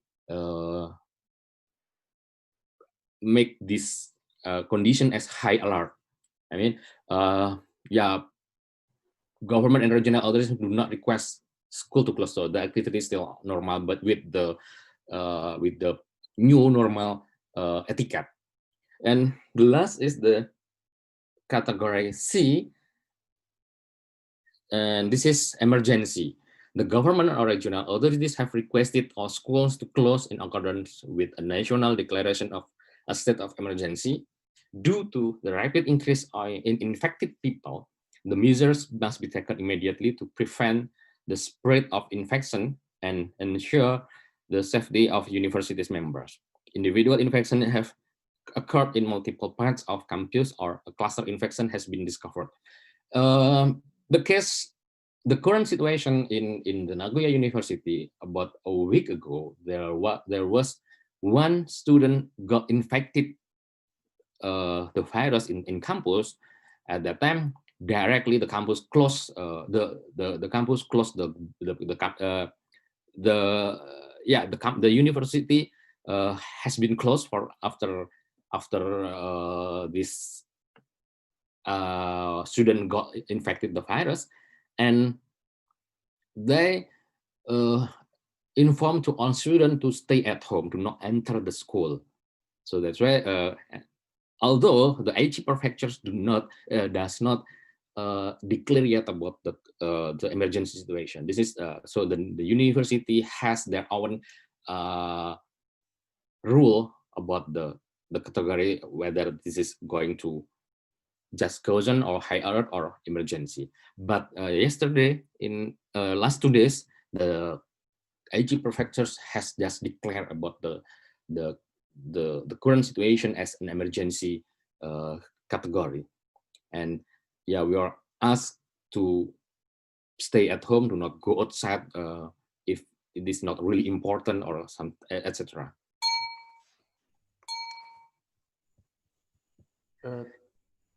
So time is almost finished. Can you make it sooner, sir? Yeah, yeah. For the government support measures, AB announced that the government would secure 500 billion yen for emergency lending and loan guarantees to small and medium enterprises affected by COVID-19 outbreak. And AB evoked the act of an emergency measure for stabilizing living condition of the public to regulate the sale and distribution of facial masks and in Hokkaido. Under this policy, the Japanese government instructed manufacturers to sell facial masks directly to the government, which would then deliver them to residents. So for me, for my experience, I got two maskers from the government for free. And this is sent by post office and come to my address. And also the government gives individual economic stimulus. Every citizen here, without considering citizenship and level of salary, got the stimulus 100,000 yen for after without considering the citizenship and also the level of salary. I mean, everyone who live in Japan for at least 3 months and they have ID card as a citizen, whether they are Japanese citizen or not, they got stimulus from the government 100,000 yen for this is including like me as a student. I also got this kind of stimulus, economic stimulus. The protocol of COVID-19 in Japan. This is the first one: wash hands and provide hand sanitizer every school, office, mall, etc. Stay at home and wearing masks. Observe cough, sneezing etiquette in daily life. They do not use Japan government do not use the term of social distancing or physical distancing, but they use the simple way that they call it as 3CS: closed space with poor ventilation, crowded place with many people nearby, and close contact settings such as close range conversation. And this is easier to people, to society to understand rather than social or physical distancing. And the new normal, the three step, we already start from the new normal before opening the public outdoor, sport venue, educational institution, cultural venues, and allow the people to gather and have a meeting for less than 50 people, and then opening a place that has never been case of COVID and can avoid 3CS that I mentioned before, allow the events with participants under 100 people, and starting to open a place that has never been a case before with low risk of 3CS, such as cafe, game center, club, etc. And in here, everything here should be conducted considering the 3GS itself. Japan start from 3 April, as I mentioned before. Japan restricted travel enter to Japan for those people who outside from Japan. I mean, everyone who wants to enter to Japan cannot go after a 3 April, including for those who has Zario card or entry permit or ID card, Japan ID card. But start from 5 August, last 2 days, Japanese government allow re-entry for foreign people, including Indonesian, but for those only who have resident permit, who have Japan ID card and also re-entry permit and leave Japan before April 3. For those who leave Japan after April 3, that still cannot enter the Japan. This is the recent condition I updated yesterday.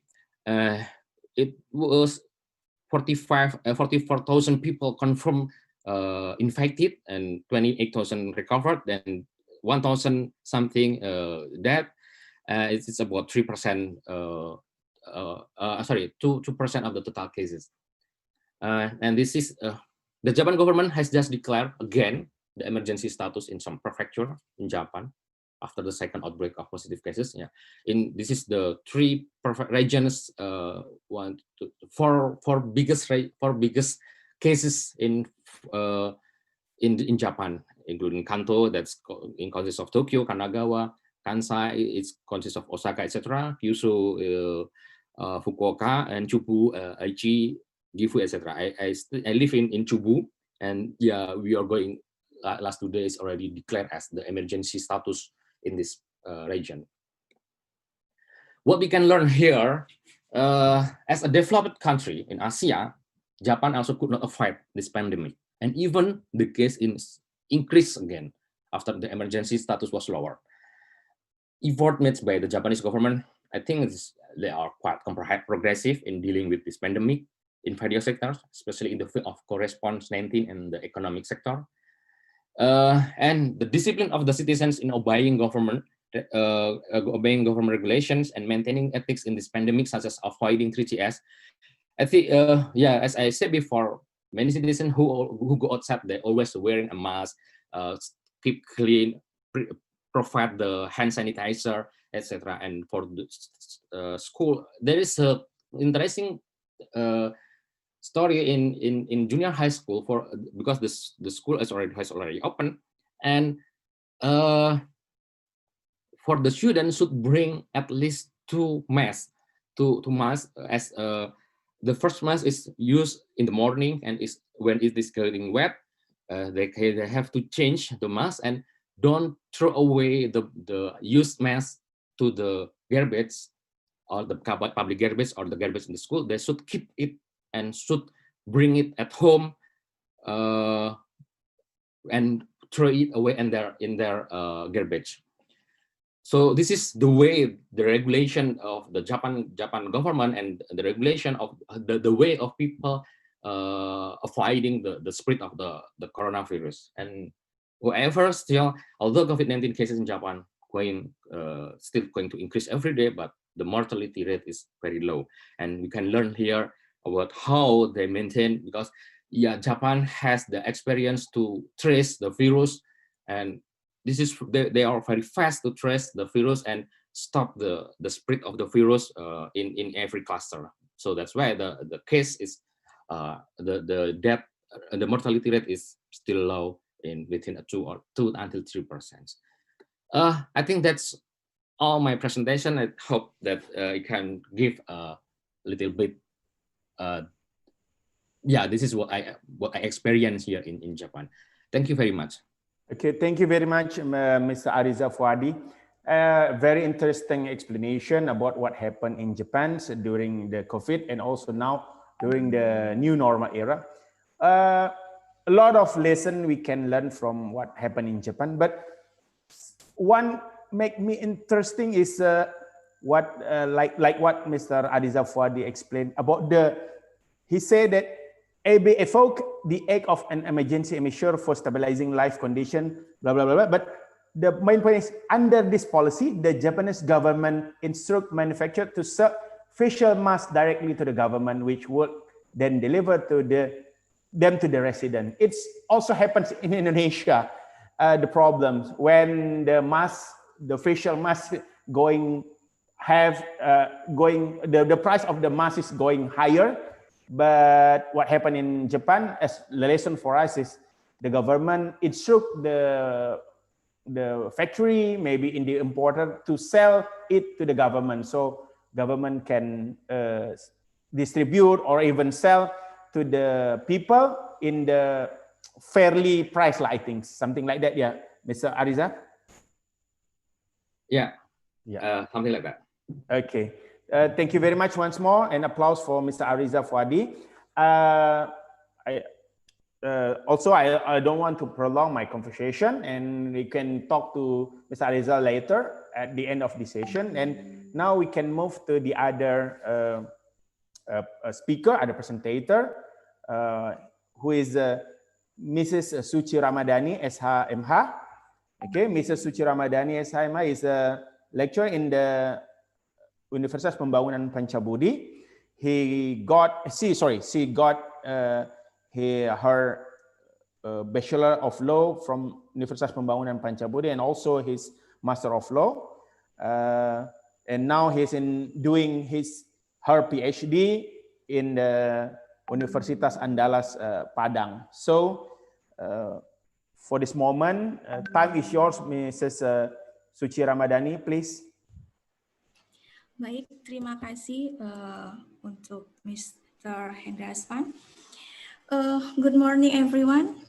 And let me give the presentation above the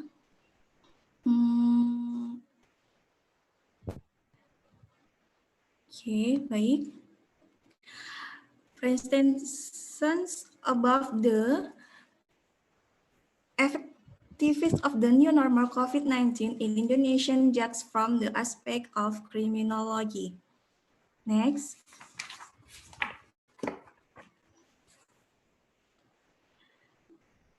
Okay. Currently, Indonesian prepare the past, the new normal or the new phase of life after coronavirus pandemic has the world. This condition cannot be lived without courts to end because they can result in total decrease. Not only is the constraints from the economic aspect, in the possible that state will not be able to fence of will of governance and the people. Incurred, furthermore, in real aspect, political, social, economic, culture, and national security and the described aspect of national interest. Next. Therefore, at this time, only the effect of the initiation have been for more or less. Then effective social restriction must the rest of social activities gradually. New normal era.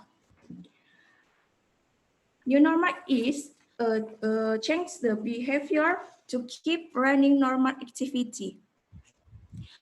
However, this change has the question of additional regulation by implementing health protocol to prevent the transmission of COVID-19 and every activity, especially just for my people.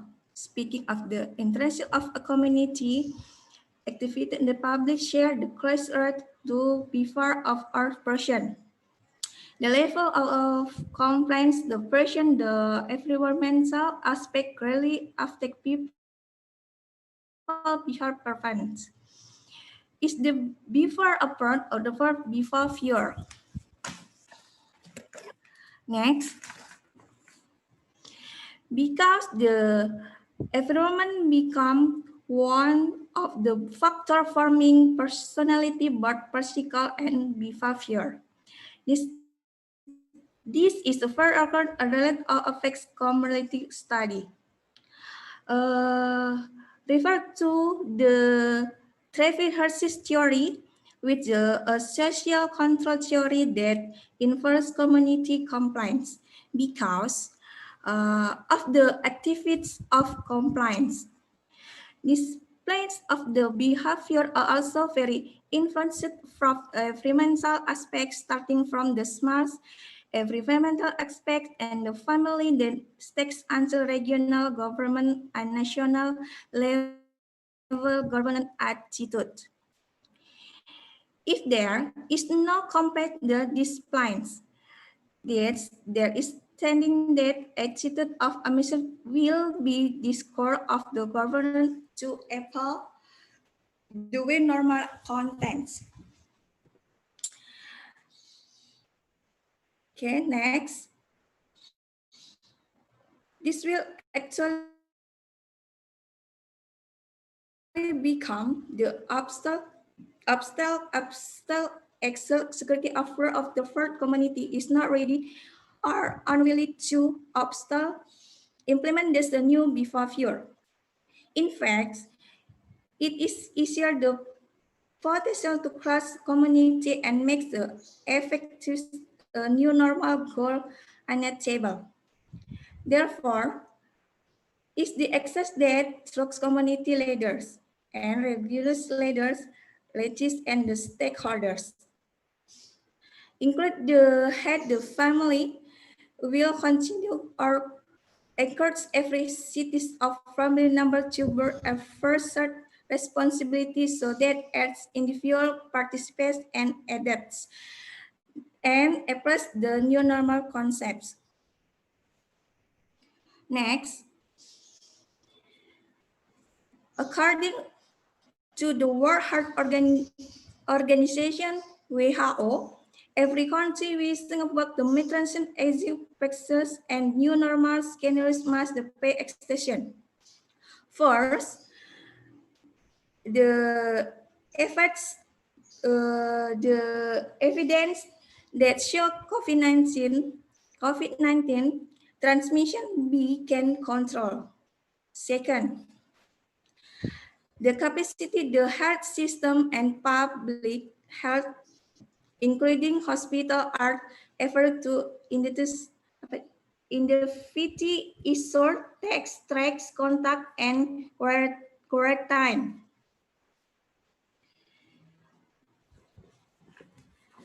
So,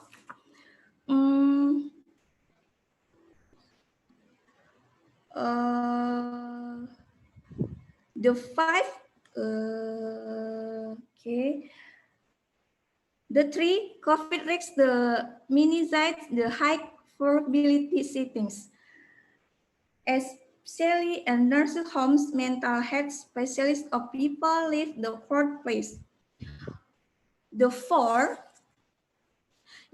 present measures at work are determined by physical distance, hand washing facilities, and respiratory hygiene. The five right of import case can be managed. And as 6 people have the voice, there are inferred in new normal life. Next.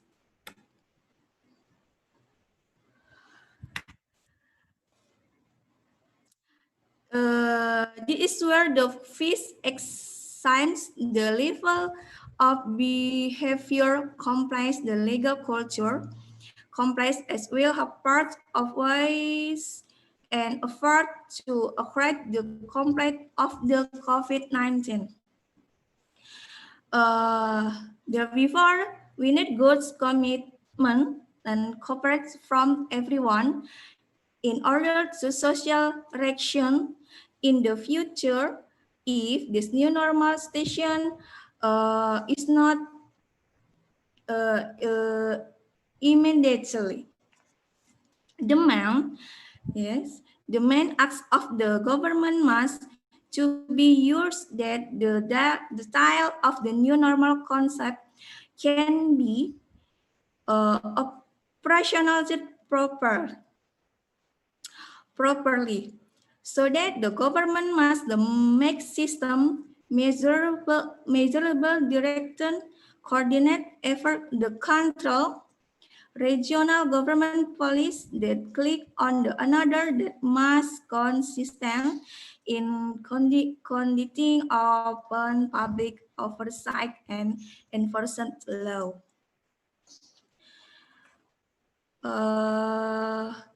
Other important things including ensuring the capacity of the health sector to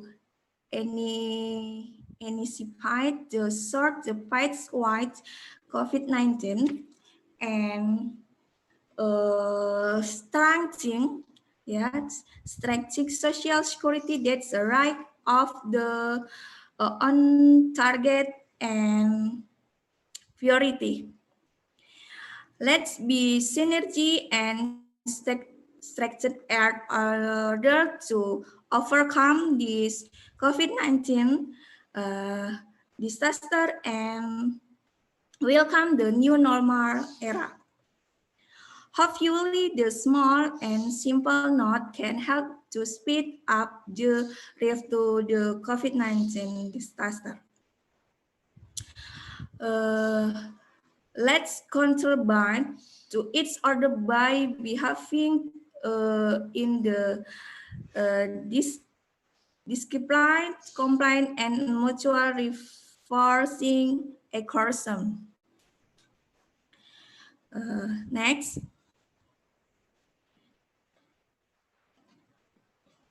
Okay, next. Baik.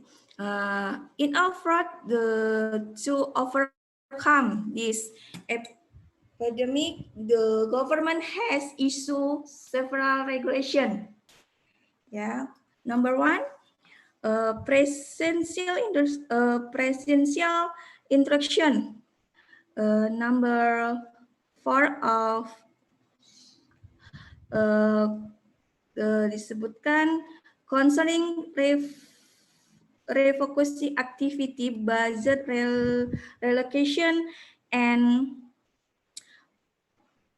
procurement of the good, the safe in the context of accelerating the handling of coronavirus disease COVID-19. Yes. Number 2, predictions direct. Number 12. 11. Correct stipulation of the community health emergency COVID-19. 3. Presidential directs. But 12. Concerning the determination of the non-natural disaster to spread of coronavirus disease COVID-19 as national disaster. Government regulation concentrate sales social section in the framework of the acceleration of handling coronavirus deaths, COVID-19 stabilization in the Jakarta, Maret, President Joko Widodo.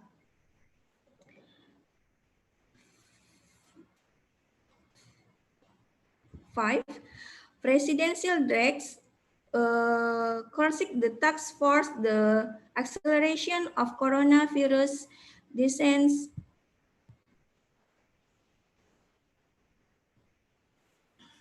Next, presidential direct correct amendment of the president direct number the task force the accelerate of handling coronavirus. COVID-19.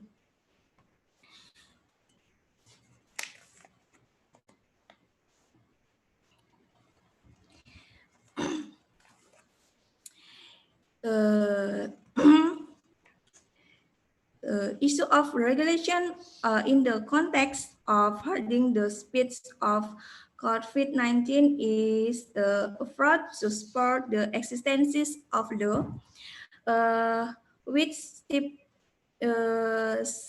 stipulates of the outbreak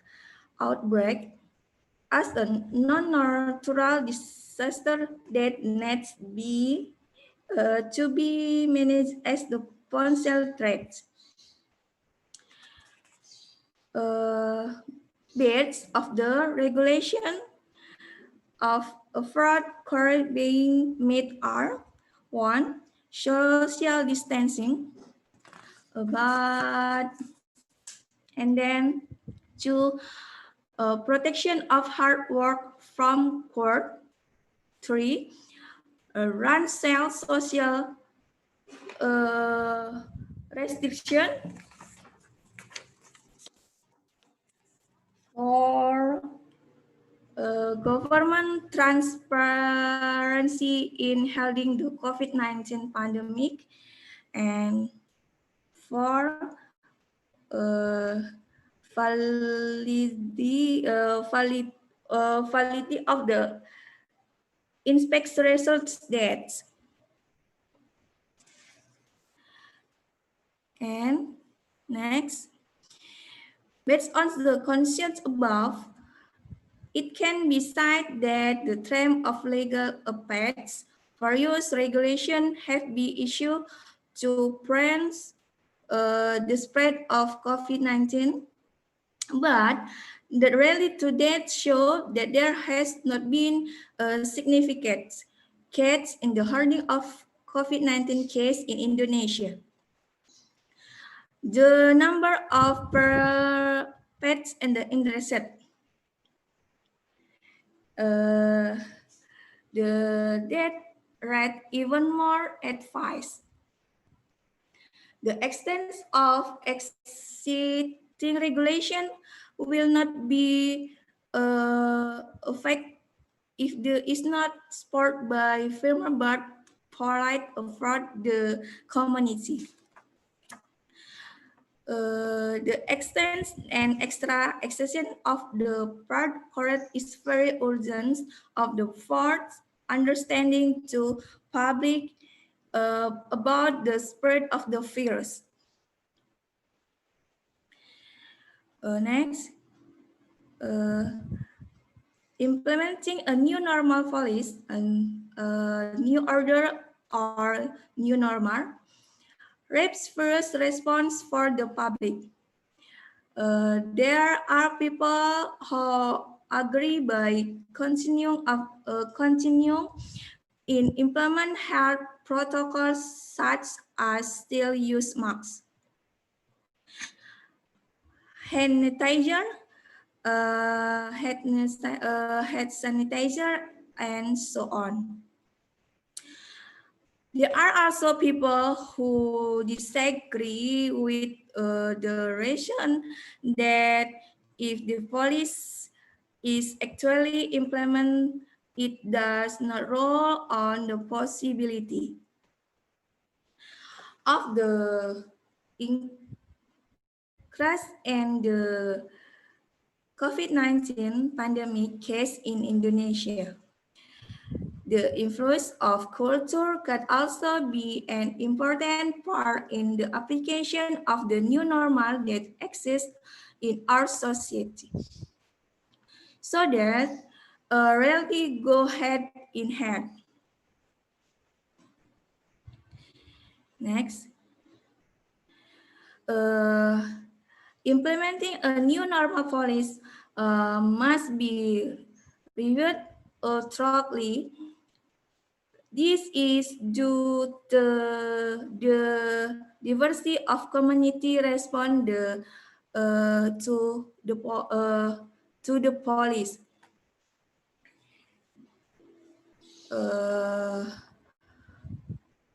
The government must also conduct an evaluation of the policies that have been implemented so that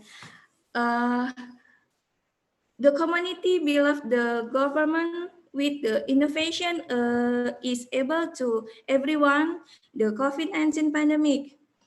Of course, to deal with the pandemic outbreak is not only the task of the government, but all that together with our element of society to come together to deal with the COVID-19 pandemic outbreak.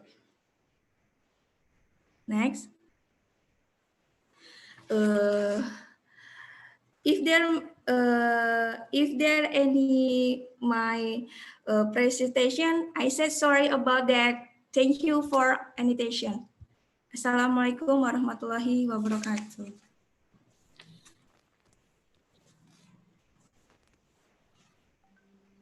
Okay, thank you very much, Mrs. Suci Ramadhani, who have already explained and presented about the implementation, the effectiveness of the implementation of the new normal during the COVID-19, especially in Indonesia. A lot of things that Mrs. Suci Ramadhani already presented, but some conclusion that I can imply from her presentation is actually we already have a lot of many of regulation and guidance from the governments, but the problem is the compliance of the people to these rules and guidance. I mean, even we have rules and guidance, but if the people obey these rules and guidance, so the effectiveness of this new normal era will be low, I think. Okay, once more, thank you very much for the presentation of Mrs. Suci Ramadhani, SIMH. Applause also for her. And because the time is closer to the end, I think we can directly move to the other speaker, other presenter. And it's maybe our last speaker, our last presenter. I introduce you our last speaker. She is Dr. Restuti Hidayani Saragi, SPPD, KPTI, Finasim, MH, KES. Okay, before I give her time to present, I want to introduce her to you. Dr. Restuti Hidayani, she is a medical doctor. She graduated medical doctor from the Universitas Sumatera Utara in 2004, and she got his specialized in internal medicine, also from Universitas Sumatera Utara in 2012, and at the last in 2019, and she got 2 degrees. Okay, first is a consultant in tropical and infectious disease from the Collegium of International Medicine, and at that year, 2019, she is also graduated from Magister of Law with the specialty of health law from the Universitas Pembangunan Pancabudi. So she is also the alumni of Master of Law, Universitas Pembangunan Pancabudi, class of 2019. And she has got a lot of experience currently, okay, related to this COVID-19. Dr. Restuti is the head of the North Sumatra Provincial Team for Emerging Infectious Disease Management. And at the same time, in 2020, she is also coordinator of medics and paramedics of the North Sumatra Provincial Task Force for the acceleration of COVID-19 handling. So she helped so much our governor, our Sumatra Utara governor, Mr. Edi Rahmayadi, in handling this COVID-19, especially in North Sumatra. Once more, I don't want to prolong my conversation. I will let Dr. Restuti give her presentation, explanation, especially in the point of view of medical and health society. Time is yours, Dr. Restuti, please. Thank you very much to our moderator, Dr. Henry Aspan, for having introduced me and for letting me have this honored opportunity. And also, I thank you and being honored for joining this. And I say hi to all participants, keynote speaker, and other speakers. Let me try to share my screen.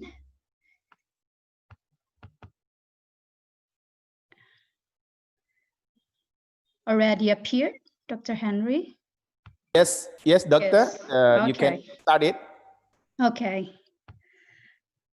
Thank you. So my title, according to the given theme, is New Normal. I put the quotation mark herein.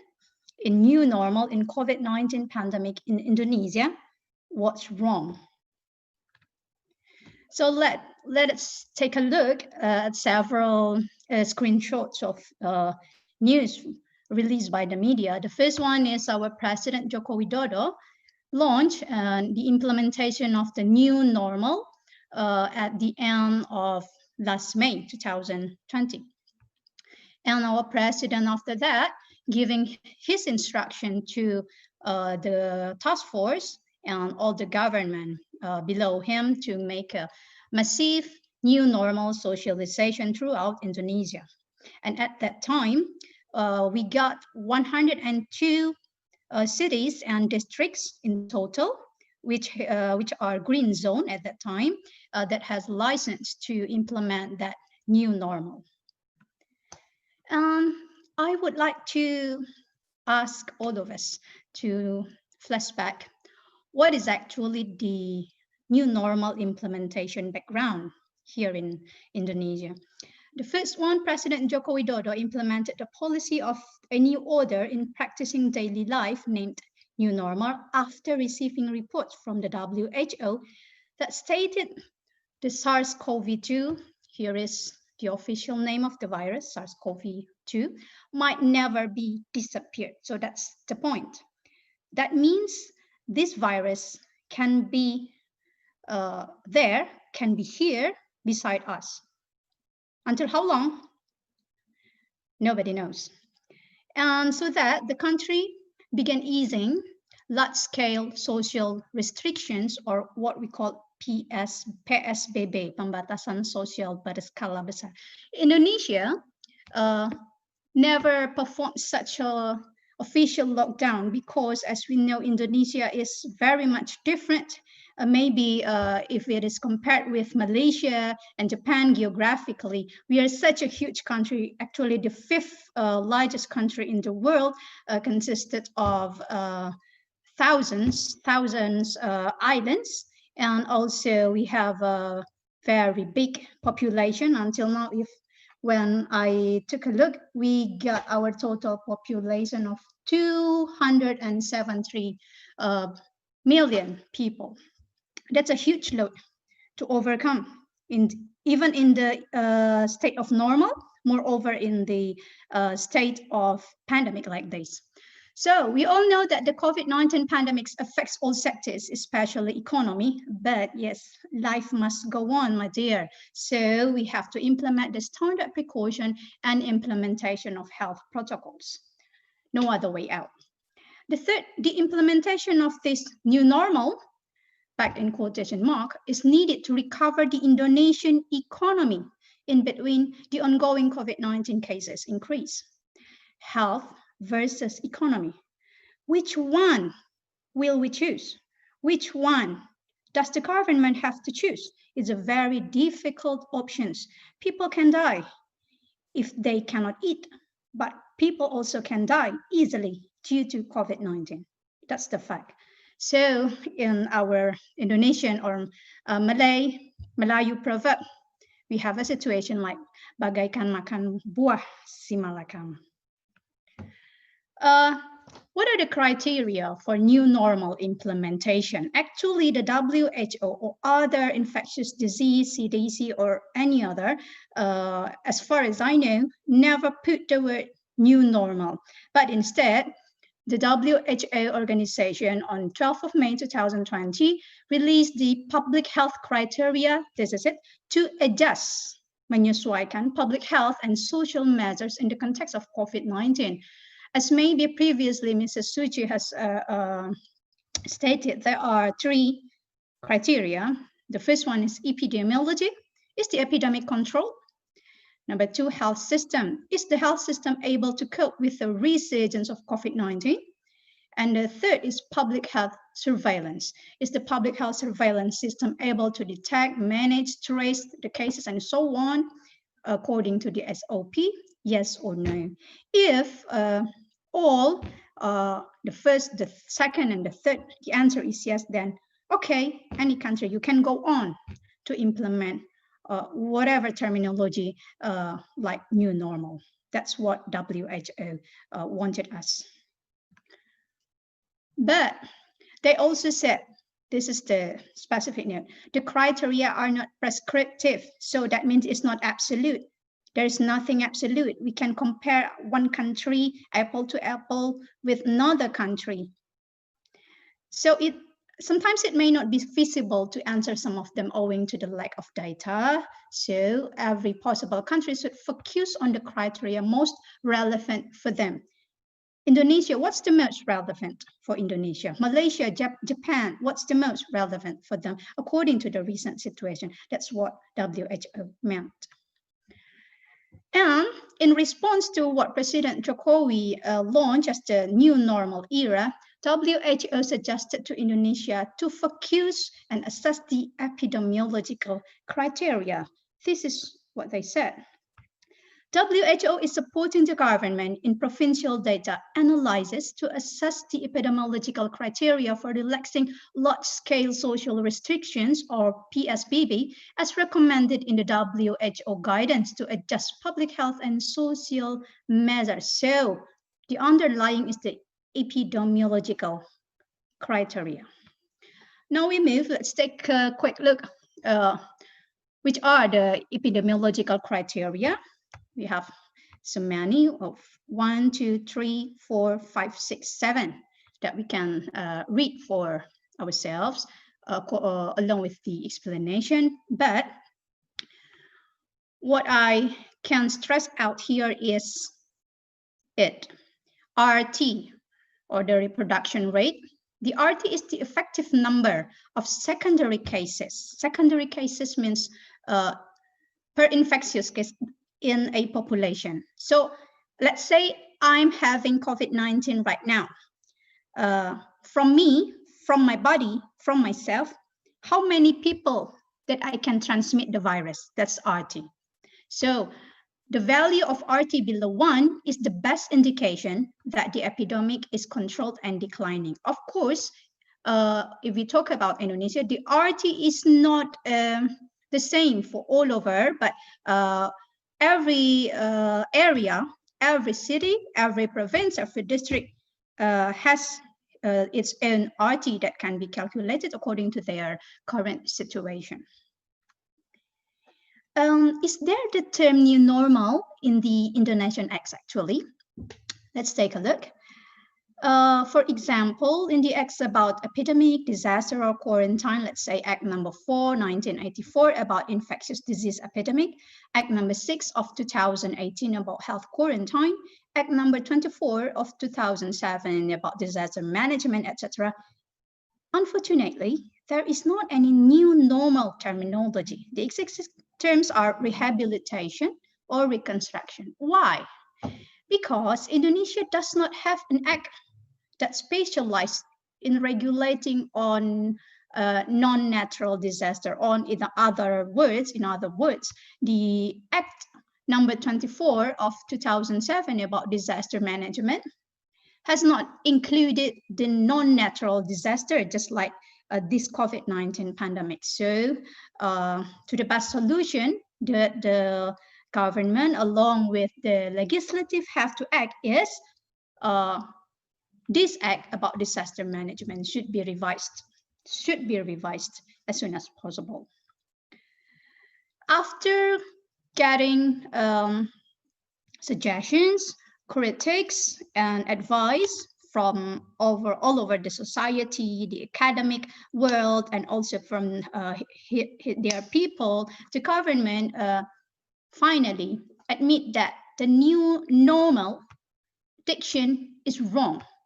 That is why I put the title in my presentation, What's Wrong?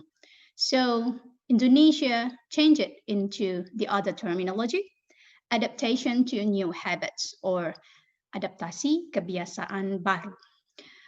The terminology is less understood. This new normal terminology is less understood by Indonesian people.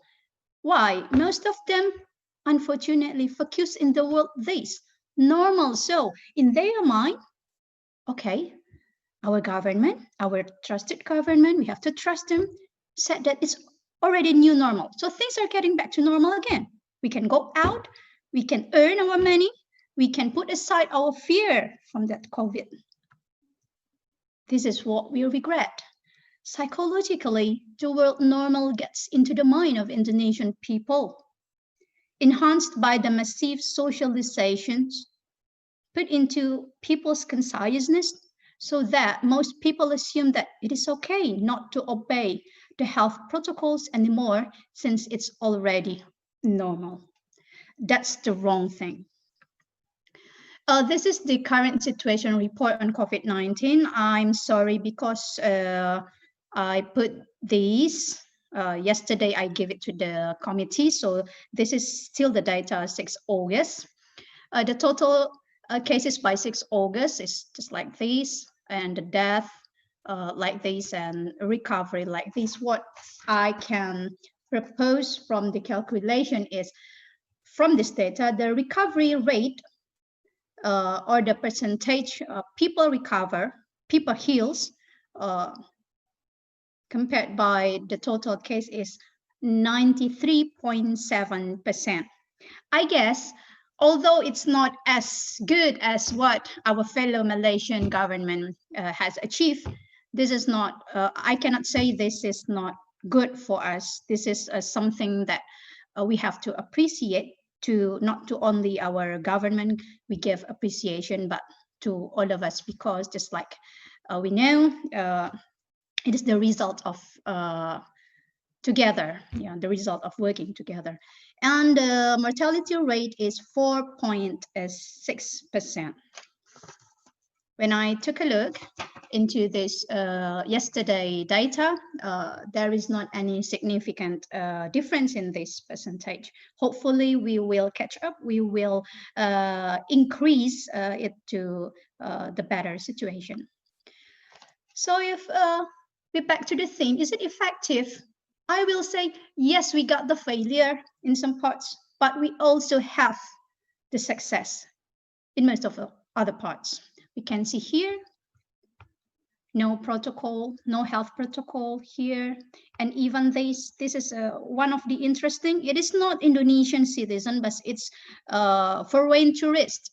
On the end, in the end of last June 2020, this event in Bali, they perform a yoga class, massive yoga class together. So what I can show you is not only Indonesian citizen, but also people who live or stay in Indonesia can make the failure of health protocols. We will see why.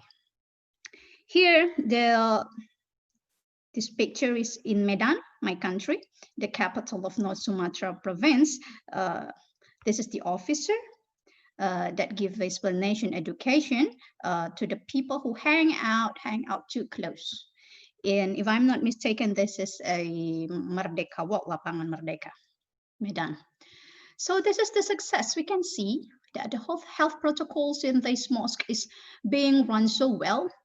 They got 1 until 2 meters distance. And here is in one of the private office in Jakarta. They put social distancing while working. And this is in Bandara Soekarno-Hatta protocol. And this is a traditional market. I'm so happy looking at this picture because it shows us if we give explanation, we give socialization in a good manner and along with the law enforcement. So things like this can be done and can be achieved. So what are the obstacles that be our barriers to achieve the goals? The first, and I said, the very first is the residents' lack of disciplines in adhering to social distancing rules and also for other other points of health protocols. This is our long-term battle. To be honest, this is our long-term battle. We have to introspect. In this point, our character issues that have to be mended. And yes, not only for this COVID-19 matters, but also in other sectors of daily life. And the second is we got a lot of hoax stories of fake news still hamper our COVID fight. According to the Ministry of Communication and Information, we got at least 850 in total, starting from January to June 2020. And yeah, this is what we call human. The drive inside some people to survive economically outweighs the fear of getting infected by and sick or even dead from COVID-19. So that they do not obey the health protocol anymore so well. Again and again, this is a matter of economy versus health. Actually, regarding this point, Indonesian government, since the very start, had already issued what we call by social safety net, and also for what we call economic stimulus to help people who need it. And recently, we can read on their announcement and on the media as well that people who has a salary below, if I'm not mistaken, 5 million rupees per month will get assistance in the form of money from the government. So I guess it's another point that we have to make appreciation to our government. And last but not least, laws associated with COVID-19 pandemic have not been implemented well. So here is the recent instruction of the President. Instruksi Presiden Republik Indonesia number 6, 2020. So President Jokowi instruct all the head of the cities and all the head of the districts, all the head of the provinces to implement sanction for people who broke the rules, who breaks the health protocols. This is the points. Yeah, this is the points that stress out the for individual, and this is the stress out for the community protection, and this is the individual protection. What kind of sanction? It can be only in the form of verbal or written, or it can be a social work. It can be administrative fine, or it can be closure, temporary closure, or even permanent closure for a business performers that break the health protocols. I think it's a good movement, and to be honest, in my own opinion, it should be implemented from the very first, more and more strictly. Why? Because as I have stated previously in advance, that our character, we have to be honest, in our character, sometimes we have to make it tangan besi. I'm sorry for my word, but tangan besi based on the legal regulation. Yep. Of course, we cannot just make law and law enforcement in the first hand. Then how? How to make the adaptation to the new habit works effectively? I propose these 3 boxes. The first one is enhancing continuous massive socialization and persuasive efforts. This is the first one, to make people obey the health protocols. How? By designing it with good public communication. Good public communication. We have a lot of people who is good and expert in good public communication. The government should ask them to work together more and more. And also, maybe we put aside this before, the psychological approach, while actually this is very, very important, the psychological approach, not only the social and cultural, but the psychological approach. This, our fellow psychologists have to work together, and we in North Sumatra already perform that, because we cannot just say, hello people, you have to obey this, you have to wear masks, you have to wash your hands, you have to blah blah blah, you have to blah blah blah. But if he say no, if he or she doesn't want, what's next? What's the design to make that health protocols creep into their mind and stay permanently there? And what is the motivation that we can make as triggers so that people can obey that? For example, it's for your life. But it's not that easy. It's not that easy. Moreover, for Indonesia, for us, such a big country, and with very, very various socio-cultural differences. But again, we have to do it. The second box is enhancing the counteraction against hoax stories. Yes, this is not new for us, even from another matter such as presidential election or political or whatever. Hoax are everywhere. But hoax in the term of COVID-19 pandemic fight, it's deadly lethal, it's fatal. It has to erase out, performed by the government and law enforcers together with the society.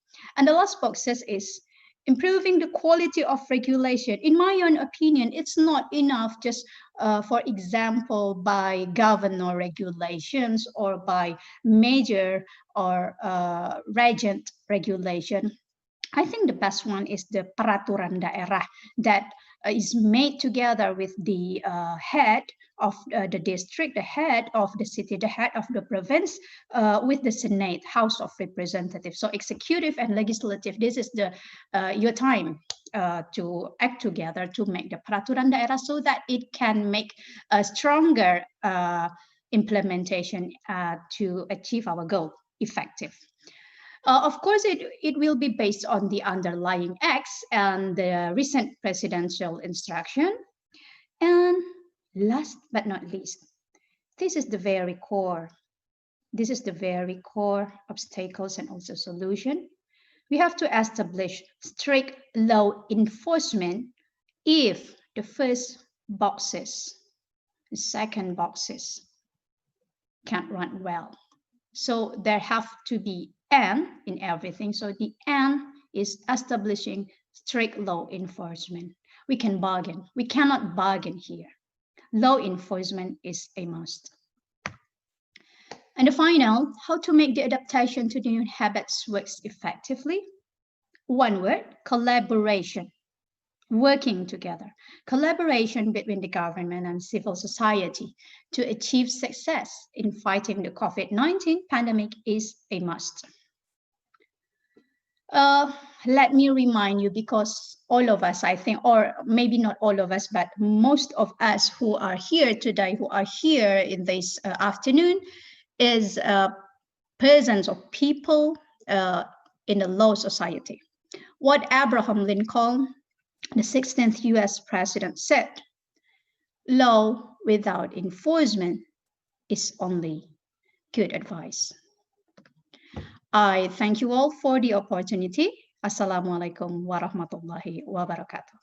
Waalaikumsalam warahmatullahi wabarakatuh. Okay, thank you very much for your very nice explanation and presentation, Dr. Stuti. We got a point of view with the people who, with the person who daily interact with this COVID-19 handling. And a lot of lesson that we can got from what Dr. Astuti explained, but I'm starting with two explanation. First is about the words new normal. Yeah, most people trapped in the words normal. Like Dr. Tuti said, normal people things mean, yeah, they can go to their past life. And the second things that I think also important from what Dr. Tuti explained is about the law enforcement. Of course, without enforcement, the rules, the regulation, the written rules is nothing. And like what Dr. Tuti also said, it's not enough with the peraturan daerah or peraturan gubernur. And because it's a low webinar, I want to remind you, in our system, why peraturan gubernur, peraturan daerah is not enough? Because peraturan gubernur, peraturan daerah cannot punish people in pidana except pidana ringan. So if we want to enforce the law, the rules, at least government must make rules based on undang-undang or at least peraturan pemerintah. I think all of the presenter or speaker already presented their presentation. And before I open the answer and question, I want to remind you that we already have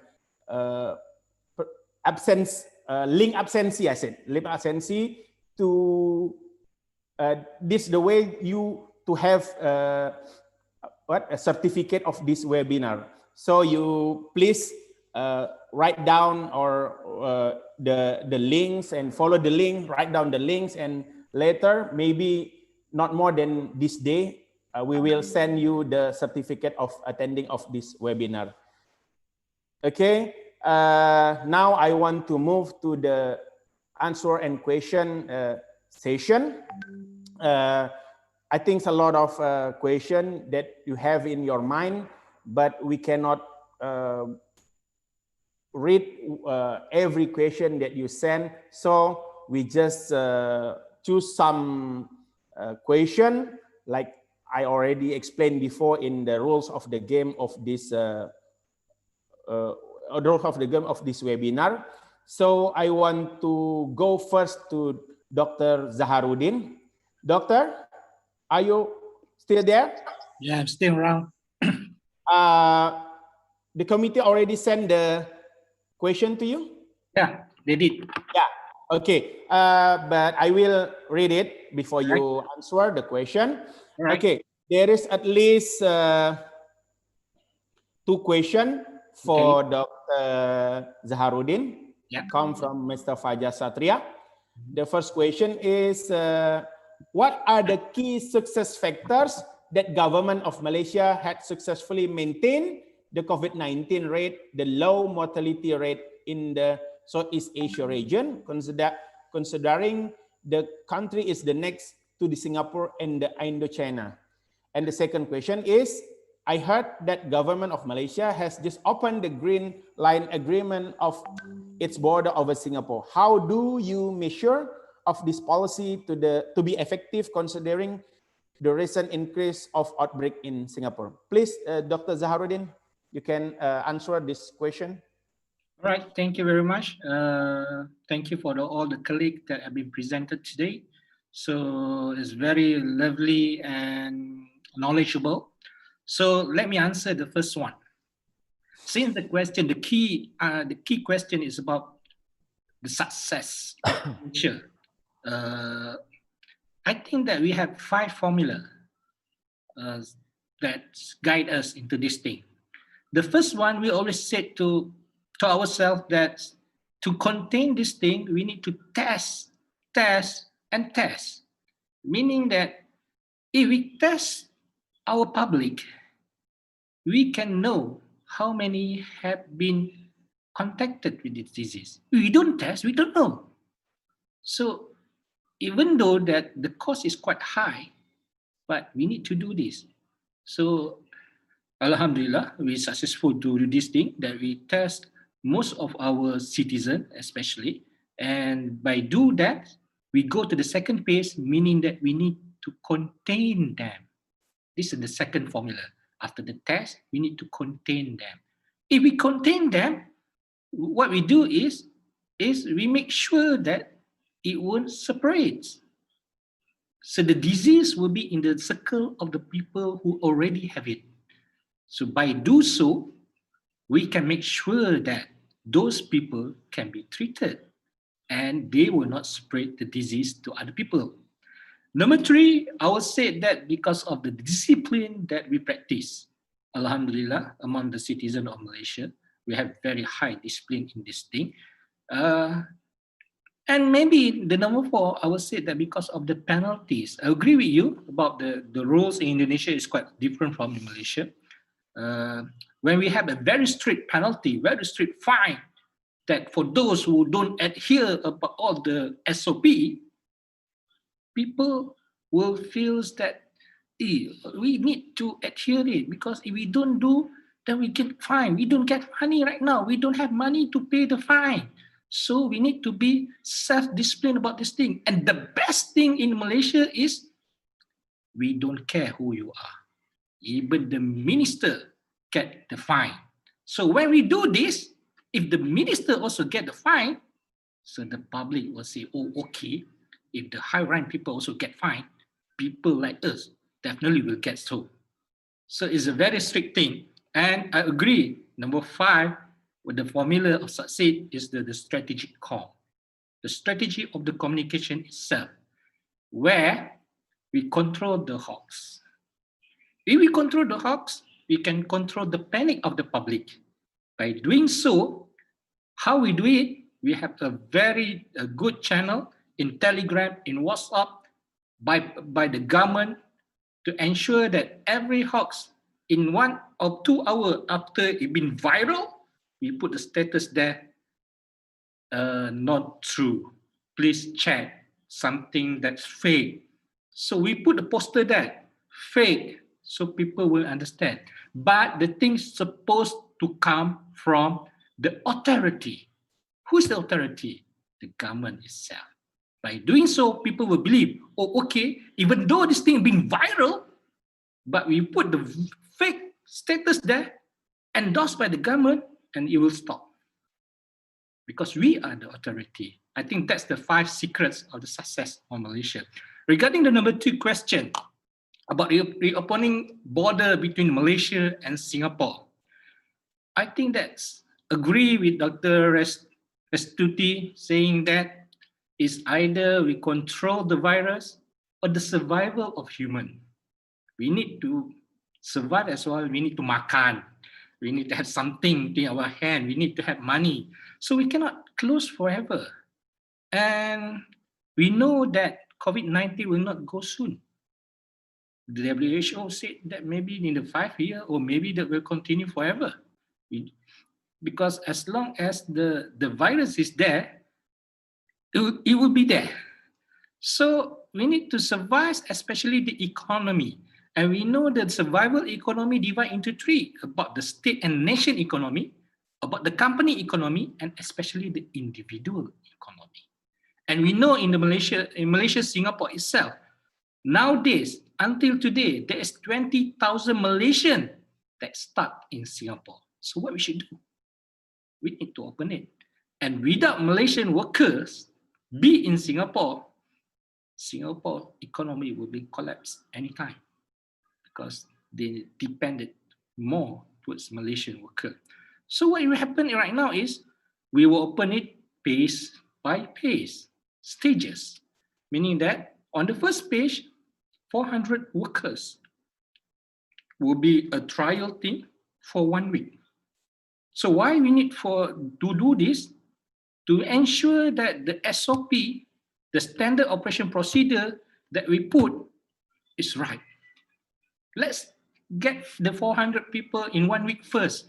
We learn from it, what the mistake from it, so we can correct it. After that, we go for the second stage. Maybe that 2,000 people cross in a day. And Furthermore, end of the stages is we need to have 250,000 workers to commute between Malaysia, Singapore, and Singapore, Malaysia.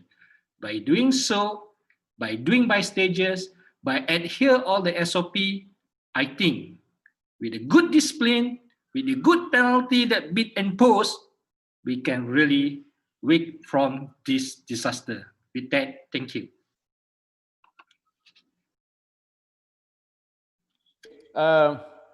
Thank you very much for Dr. Zaharuddin. It's a very brief explanation. I think actually he wants to explain more, but our time is very limited. So, ya dokter? Ya betul. Harus keluar nih. Okay. Then after Dr. Zaharuddin answer the question, I want to move to other question for Mr. Fuadi. We also have two questions for Mr. Fuadi. Mr. Fuadi, are you there? Yeah. Okay. One is from Ayu Linanda from Awang Long School of Law, Samarinda, and from Mr. JMLK Purba. Okay, from Mr. Fuadi, you already received the question? Yes, I have already. Okay, but I will read it before so other audience will know what the people ask to you. Okay, the question from Ayu Linanda is to Mr. Fuadi about the cultural habits in Japan since COVID-19. So, Mr. Fuadi, what do you think, sir, if the cultural habits we use in society to be the rule with punishment for our society, considering our society has a panic attack to strengthen the new normal in COVID-19? It's a question from Ayu Linanda. And the second question from Mr. JML Kipurba. He's asked to you, how bad are the economic conditions in Japan today? So what is the economic recession? Yeah, a recession caused by the COVID-19, and what steps do you think the Indonesian government should follow to Japan to overcome due to pandemic and the economy? Please, Mr. Fuadi, you can answer the question directly. Okay, thank you very much for the question and for the difficult question, I think. About the culture in Japan, at first, we have to notice that Japanese society has the disciplined culture. Before the pandemic, they have already have a disciplined culture, like when they spread the garbage in the three kind of plastic bags, etc. They keep clean. They have the habit, punctual habit, etc. They always do it by themselves. So when the pandemic happens in Japan, it doesn't really difficult for them to get the normal situation, because for the simple thing that before the pandemic, Japanese society has already accustomed to wear a mask, because yeah, they go everywhere by the rapid transport like subway, etc. And it is common for them to wearing a mask and prepare for keep cleaning for their hand. So as I said before also, that they do not shake hand, do not give hug for the other people, because they do bowing etiquette, and they have also sneezing etiquette or coughing etiquette. So this is, they just for this culture, when the pandemic happened, they do not need to force their culture to become, oh, this is the pandemic and we should change our habit. No, yeah, their habit is already like that. So they just keep more aware when the pandemic happened. So yeah, before some of them do not wear masks, but right now almost all people wearing masks. But this is already common. So yeah, this is the culture of Japan, I think. For those who already, and the most also for Japanese people, they do not. This is also their habit, getting go everywhere by not by the private transportation.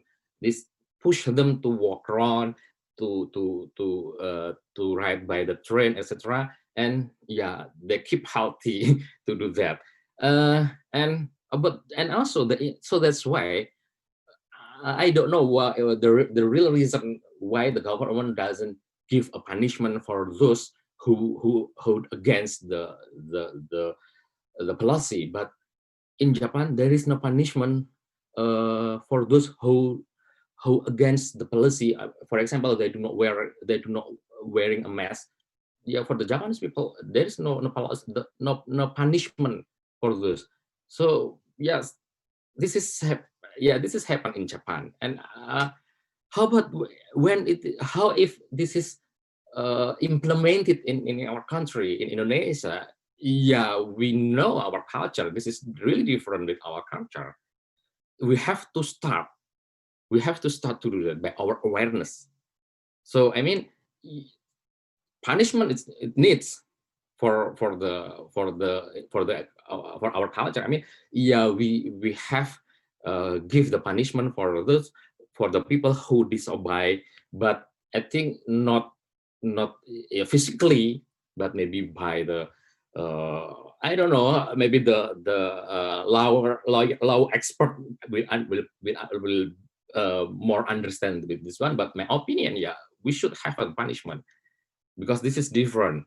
The culture is different between Indonesia and also Japan. So yeah, I don't know the way how they punish the for those who against, or for those who disobey the policy. And for the second question, I think, yeah, actually I'm not an expert in economics, but I'll try to answer it. What happened in Japan? Not only in Japan. Every country has their economic situation has getting worse, including Japan. Even in Japan, in the first quarter of 2020, it's going down until 1.6% or something. And yeah, and even for the export product for the Japan, the business in Japan, that's in the common situation. They give they support 16% of the economic, but no, it's going down until 6%. It's going down to 10%. So yeah, everything is happen. I mean, every economic situation in every country, even in the developed country, is quite going worse, because yeah, we know not only because for example, for the export itself, it is not only about the current situation of Japan, but also of the situation of the other country that do the trade between Japan and also the other country. They have got stagnant. So this is what happened in Japan. But what does the government do for the economic situation at the moment? Yeah, as long as I know that the Japan government gives stimulus until $1 trillion or 15,000 trillion rupiah to the industry in Japan. Yeah, we cannot. I don't know whether we cannot follow or this kind of this policy to the economic situation, because yeah, we have different economic ability between Japan and also Indonesia. But what we can learn here is the Japan do not forget the macro aspect of the economic. I mean, yeah, the Japan government, as I mentioned before, I am as the as a student, as a resident, but do not have Japanese citizenship. I still get the economic stimulus as individual. Now, this is what Japans do, and also they protect the worker in Japan. The government in Japan gives the stimulus of 80 trillion yen to protect the the workers and also the micro apa UKM itu, what is the micro small medium enterprise. Small medium enterprise, I'm sorry. They protect the government protect this kind of activities, the small medium enterprise. Also for the health, the health system, they support 2.5 trillion yen to give the medical institution and give the medicine to give the medicine for the patient of the COVID-19. Also, they support, because the Japanese people has their own vaccine. This is not the vaccine of the COVID, right? But they have they use the Avigan and Favipiravir. They support this kind of activity, this kind of support for the medicine. So yeah, what we can learn here, the government should protect our workers in Indonesia or our small medium enterprise. Also, the government should give more attention to the system of the medical treatment. I don't want to say that we have to do similar thing because we have the different ability. We know that it is difficult for Indonesian government because we have double population than Japan. Japan only has 126,000 people, but Indonesia has more than double, 250 million people. And this is something difficult, but I think we can learn here with what the Japanese government do to protect the people, to protect the worker, to protect the do not forget the small people. And I think the Indonesian government also has tried to do that. I just heard about the plan of the government to give stimulus for the worker who has salary less than 5 million, 600,000 every month. Yeah, of course, this is different with what happened in Japan. For me, even I am not a citizen of Japan, I got 100,000 yen. That's almost 15 million rupiah. And it's really enough for me. But yeah, this is what I think we can learn this kind of policy. Indonesian government can do this thing. But yeah, we have to aware that the way or the result of the government when it is conducted in Indonesia would be different, because Indonesia has their different culture, has their different situation rather than in Japan. I think that's it. Thank you. Okay, thank you, Mr. Fuadi, for your brief answer. I think it's quite difficult to you to answer the second question because I read your background is not in economy, but I think you read many things, include economics and so on and so on. So even you're not economics, you can explain how much that government in Japan spent to make a stimulus during the COVID-19. Thank you once more, Mr. Fuadi. Okay, then we can move to the other speaker, Mrs. Suci Ramadhani. You have one question, Mrs. Suci Ramadhani from Ayulinanda. Are you there, Mrs. Suci Ramadhani? Mrs. Suci Ramadhani? Yeah, okay. You already got the question from the committee? Yeah? Sudah dapat pertanyaan? Okay. I want to read it first, then you can answer. From Mrs. Suci, I want to asking about punishment in the regulation to discipline of our society. How do you think, Mrs. Suci, if the government make the regulation with punishment for our society to against COVID-19 as perspective of criminology? Okay, it's very legal aspect, yeah. You can answer, Mrs. Suci. Baik, thanks, Mr. Henry Asman. Baik, but the question and answer the success cannot be punished be punished physical like the criminal penalty. Because COVID-19 is natural disasters where society must change personality for hard. Yeah, maybe the government will determine more regional regulation as will governor regulation to impose sanction so that there is public awareness. So criminology is the science that aims to investigate the symptoms of crime. Yeah, criminology, yeah, science that aims to the symptoms of crime. Maybe that answer the question, but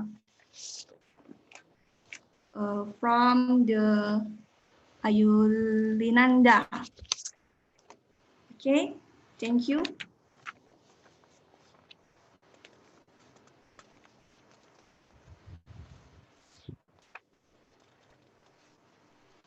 Okay, thank you, Mrs. Suci Ramadhani.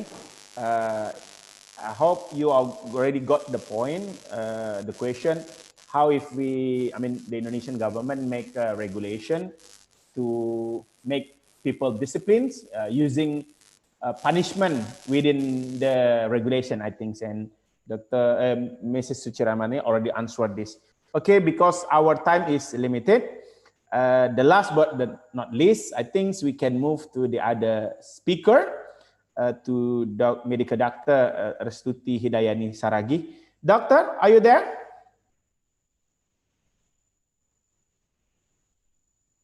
Dr. Restuti, are you there?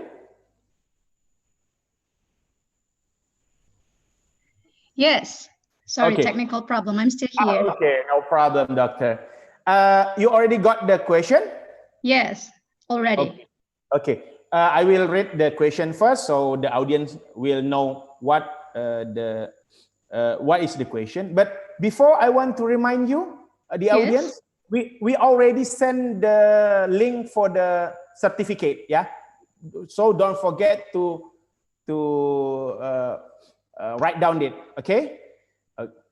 Okay. Then I can go to the question. Dr. Suti have got two questions from Olfi Ferdian Abdillah and also from still Mrs. Ayulinanda. First question from Olfi Ferdian Abdillah is, Dr. Suti, as presented, Indonesian COVID-19 recovery rate is quite high. But on another hand, our COVID-19 active cases still rising and there is no sign of decreasing new daily activity case yet. My question, or the question is, what is the problem besides indiscipline of health protocol that makes new COVID-19 daily cases in Indonesia still higher compared to other countries, especially Japan and Malaysia? Oh, of course, because we are a comparison between amongst Japan and Malaysia. Okay, and the second question from Ayulinanda, she said that, Dr. Restuti, I want to asking about the wrong habits or incorrectly to understood new normal in our society. How's your perspective about the regulation for Indonesian citizens to strengthen the pandemic COVID-19? Is it effective for our society to understood the word of new normal to make the new habit in our society? Okay, these are two questions for Dr. Restuti. Please, doctor, you can answer the question, these two questions, please.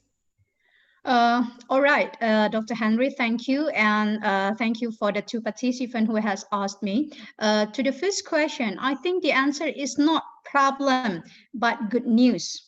Why I said good news? Because the reason of the still ongoing increase of our active cases is the increase of tests. The increase of tests and the increased quality of the tracing program. We know that if the higher of the index cases we got, who is sick or who is confirmed positive, after that, we have to trace the government, the health sector officer, the epidemiological tracing officer will perform their trace to track who are the close contacts. Yep. So after trace, we move into test. All these people will get tested or screening. And then we got higher cases from that increasing of trace and testing. I would like to remind that if we said confirmed cases of COVID-19, so we are not talking just about sick people that are hospitalized, but we are also talking about most of them are asymptomatic. Asymptomatic means they have no sign nor symptoms of COVID-19. They feel as healthy as I am, as healthy as Dr. Henry, as healthy as we are right now, but positive COVID-19. So if these asymptomatic people who is confirmed COVID-19 positive, so statistically they are included in the number of cases of confirmed COVID-19 positive. So I think that's the answer. The answer is not a problem, but it's due to our increase of tests. Although I can say we are not satisfied enough. We are not satisfied enough. We have to accelerate more and more testing, just like Mr. Zaharuddin said, although it will cost us a lot of money. For now, the total number per day until 7th August 2020 that we have checked as the test, the number of samples that have been tested all over Indonesia a day on yesterday is 30,159. So it already outweigh from the number that Jokowi instructed, namely 30,000 a day. But theoretically, we still are far from what's the recommendation of the WHO theoretically. The theoretically said, the theory said that our target of test in every country is 20% or 1/5 from the total population. So we can count out for our Indonesia population, let's say 273 million people. So 20% of that, the total number that we have to test is 54,000. Around 54,000 tests. We can double it. We can double it by rupiah per each. Maybe Dr. Henry is much more qualified in calculating it. It's still, yeah, we know huge of money, but just like I said, in theory and in practice, we have to keep moving on. So that's my answer to the first question. And the second question is, if I'm not mistaken, my perspective about the regulation, am I right? My perspective about the regulation in handling COVID-19. Okay. I can say that for the criminal penalty, whether it's jail or fine, we only have since long ago. I can say that for sure. The Act number 4 of 1984. But of course, it's not in line with this recent situation. The fine is only 1 million, if I'm not mistaken. It is said that anybody who prevent the effort of government in handling or in the effort of government managing the epidemic of the infectious diseases that are currently happening. So either they go to jail I'm sorry, I forgot how months, if I'm not mistaken, 3 months or 6 months like that, or 1 million rupees fine. And another act, number 6, 2018, it's specialized about health quarantine. For example, I have to be isolated in the hospital or in the quarantine facility, and I refuse. What happened to me legally? What happened to me legally? I will be sued. I will be fined. If I'm not mistaken, in that act, it can sum up to maximally 10 million rupees. We can look up that act. So in the term of act, we are not lacking, but what we are lacking is maybe the regional regulation that is in line with the social, cultural, and economical situation of each province or each country, each city or districts. And the most important thing is socialization. Make sure people know. Make sure people know. Make sure people know. I said that 3 times. Massive socialization, and then the strict law enforcement. That's it. Nothing more.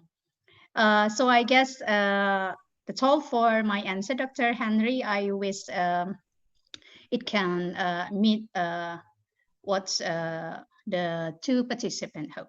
Thank you. Dr. Tuti, I myself have a curious question.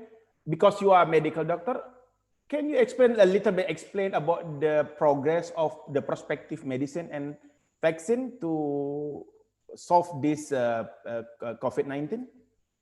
Yes, of course. There are so many, maybe around 100 research that are currently ongoing all over the world, but I can say the 2 promising one is the one from Oxford University, and the second one is from the People's Republic of China, whether it is on their own or whether it is on the collaboration with another countries like Indonesia as well. China, Indonesia, you know, the Sinovac, the name is Sinovac. Yes, and also they made collaboration with other countries like Brazil, Iran, and Pakistan, and etc. Why China is much more advanced? Yes, of course, because it is where the first virus. The first virus happened in Wuhan. There are several steps ahead from another country. So talking scientifically, actually, if we plan to perform or create a vaccine for virus, it's not an easy task. Let me propose one example for dengue. You know, demam berdarah. Yeah, dengue. Dengue is a viral virus, the same as the same cause, just like COVID-19 is caused by the SARS-CoV-2 virus, because virus keep on mutating. They keep on performing mutation. So it can take for starting from 3 to 5 years until 20 years in normal state for developing vaccines. We have 5 stages until Dr. Henry can receive vaccine, and throughout the timeline. I can make it simple. You can imagine the first one is on the lab, in the laboratory, and the second one is the animal testing, and the third one is on the people testing. People test on the people. Test on the people is very complicated, from the few people, and then doubling until a lot of people in a lot of areas, and then we have to check out, is it okay? Is it safe? Because it's not only enough. It's not enough just to know that the vaccine is effective, that the vaccine is affordable. It's not enough. But is it safe? Because not only vaccine, but as simple as, I'm sorry, I got the brand, Panadol, the paracetamol, or the aspirin, just like medicine, all medicine has side effects. The problem is whether that side effects will happen or whether the side effects can be tolerated, not to the lethal effects. So it takes time. But the good news is because all countries, and I can say globally, we face that this threatening pandemic still ongoing, and we don't know when it will end. So that long timeline is cut, or not cut, I said, maybe reduced, reduced in the progress. So overall, we can hope that next year 2021 or 2022 at least, we can find hope for the first vaccine to be launched. And after that, we will face the next problem, Dr. Henry, the distribution, the competition in getting the vaccine to each countries. And of course, just like I said, it has to be affordable. From the recent information I got, for example, India has stated that they hope they can launch their vaccine in the range of below 200 or below 150,000 rupees. If it can be so, it will be very good news for us.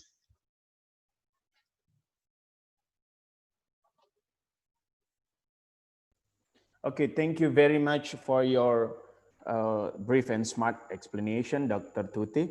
Yeah, we hope all this pandemic can be over. I mean, the medicine will be fine, and also the vaccine as soon as possible. I hope maybe in the beginning of 2021, we can try this vaccine, so we can go to the normal again, to the normal life again. Okay. Thank you very much once again for all of the speakers who already answered the question. Dr. Zaharuddin, Mr. Fuadi, Mrs. Suchi, and also Dr. Restuti. Thank you very much. Applause from us for your presentation and your answer of the question. We almost finished this international webinar, but I write down at least 3 words that we can make as a conclusion of this webinar. First word is initiative. I mean, we need initiative not only from government, but also from the people, the public, from the society. Second is the rules. Almost all speakers talk about the rules. We need the rules that can comply with this COVID-19 pandemic. And also the third is tools and fund. Yeah, because this pandemic, of course, make economic worse, but at the side, we need to provide enough fund to erase this, to handling this. And the fourth word is enforcement. Like what Dr. Restuti, Dr. Zaharuddin said, law without enforcement is nothing, and the effect is quite low. And the third is habits. Of course, the habits of the people, of the public, of the society. Like what Mr. Fuadi said, in Japan, they have a discipline. Like Dr. Tuti said, normal means different in common people. And the last but not least, I got this word from Dr. Tuti, the collaborations. We cannot handling this COVID-19 without any collaboration. Collaboration among government, among people, among international society, among countries. Example like this morning until this time, we learned from 3 countries, Japan, Malaysia, and of course, Indonesia. Okay, ladies and gentlemen, all of the audience, all of the participants, of the attendee, I myself, on behalf of a committee, organizing committee of this webinar, thank you very much. I also thank you very much to our speaker, Dr. Isa Indrawan, Dr. Zaharuddin, Mr. Ariza Fuadi, Mr. Risuci Ramadan, and also, of course, Dr. Restuti Hidayani Saragi. Hopefully, we can meet in others webinars, and hopefully this pandemic will be over soon. Thank you very much. We apologize for our mistakes in this webinar. I will close this session of the seminar with the words of Alhamdulillahirabbil alamin. Wassalamualaikum warahmatullahi wabarakatuh. Waalaikumsalam warahmatullahi wabarakatuh. Terima kasih semua. Terima kasih banyak semua, Dr. Banyak, Zarudin. Dokter. Mudah-mudahan Terima kasih banyak. ya, mudah-mudahan bisa jumpa nanti di kalau Di sudah mana? selesai pandemi kita Kami jumpa di Kuala sekarang Lumpur ataupun di Medan. Amin ya Rabbal Ya, Alamin. sila datang jemput semuanya, insya Allah dilayan first class. Pejabat di mana, Dr. Zarudin? Putrajaya. Oh, Putrajaya. Di apa? Kementerian apa?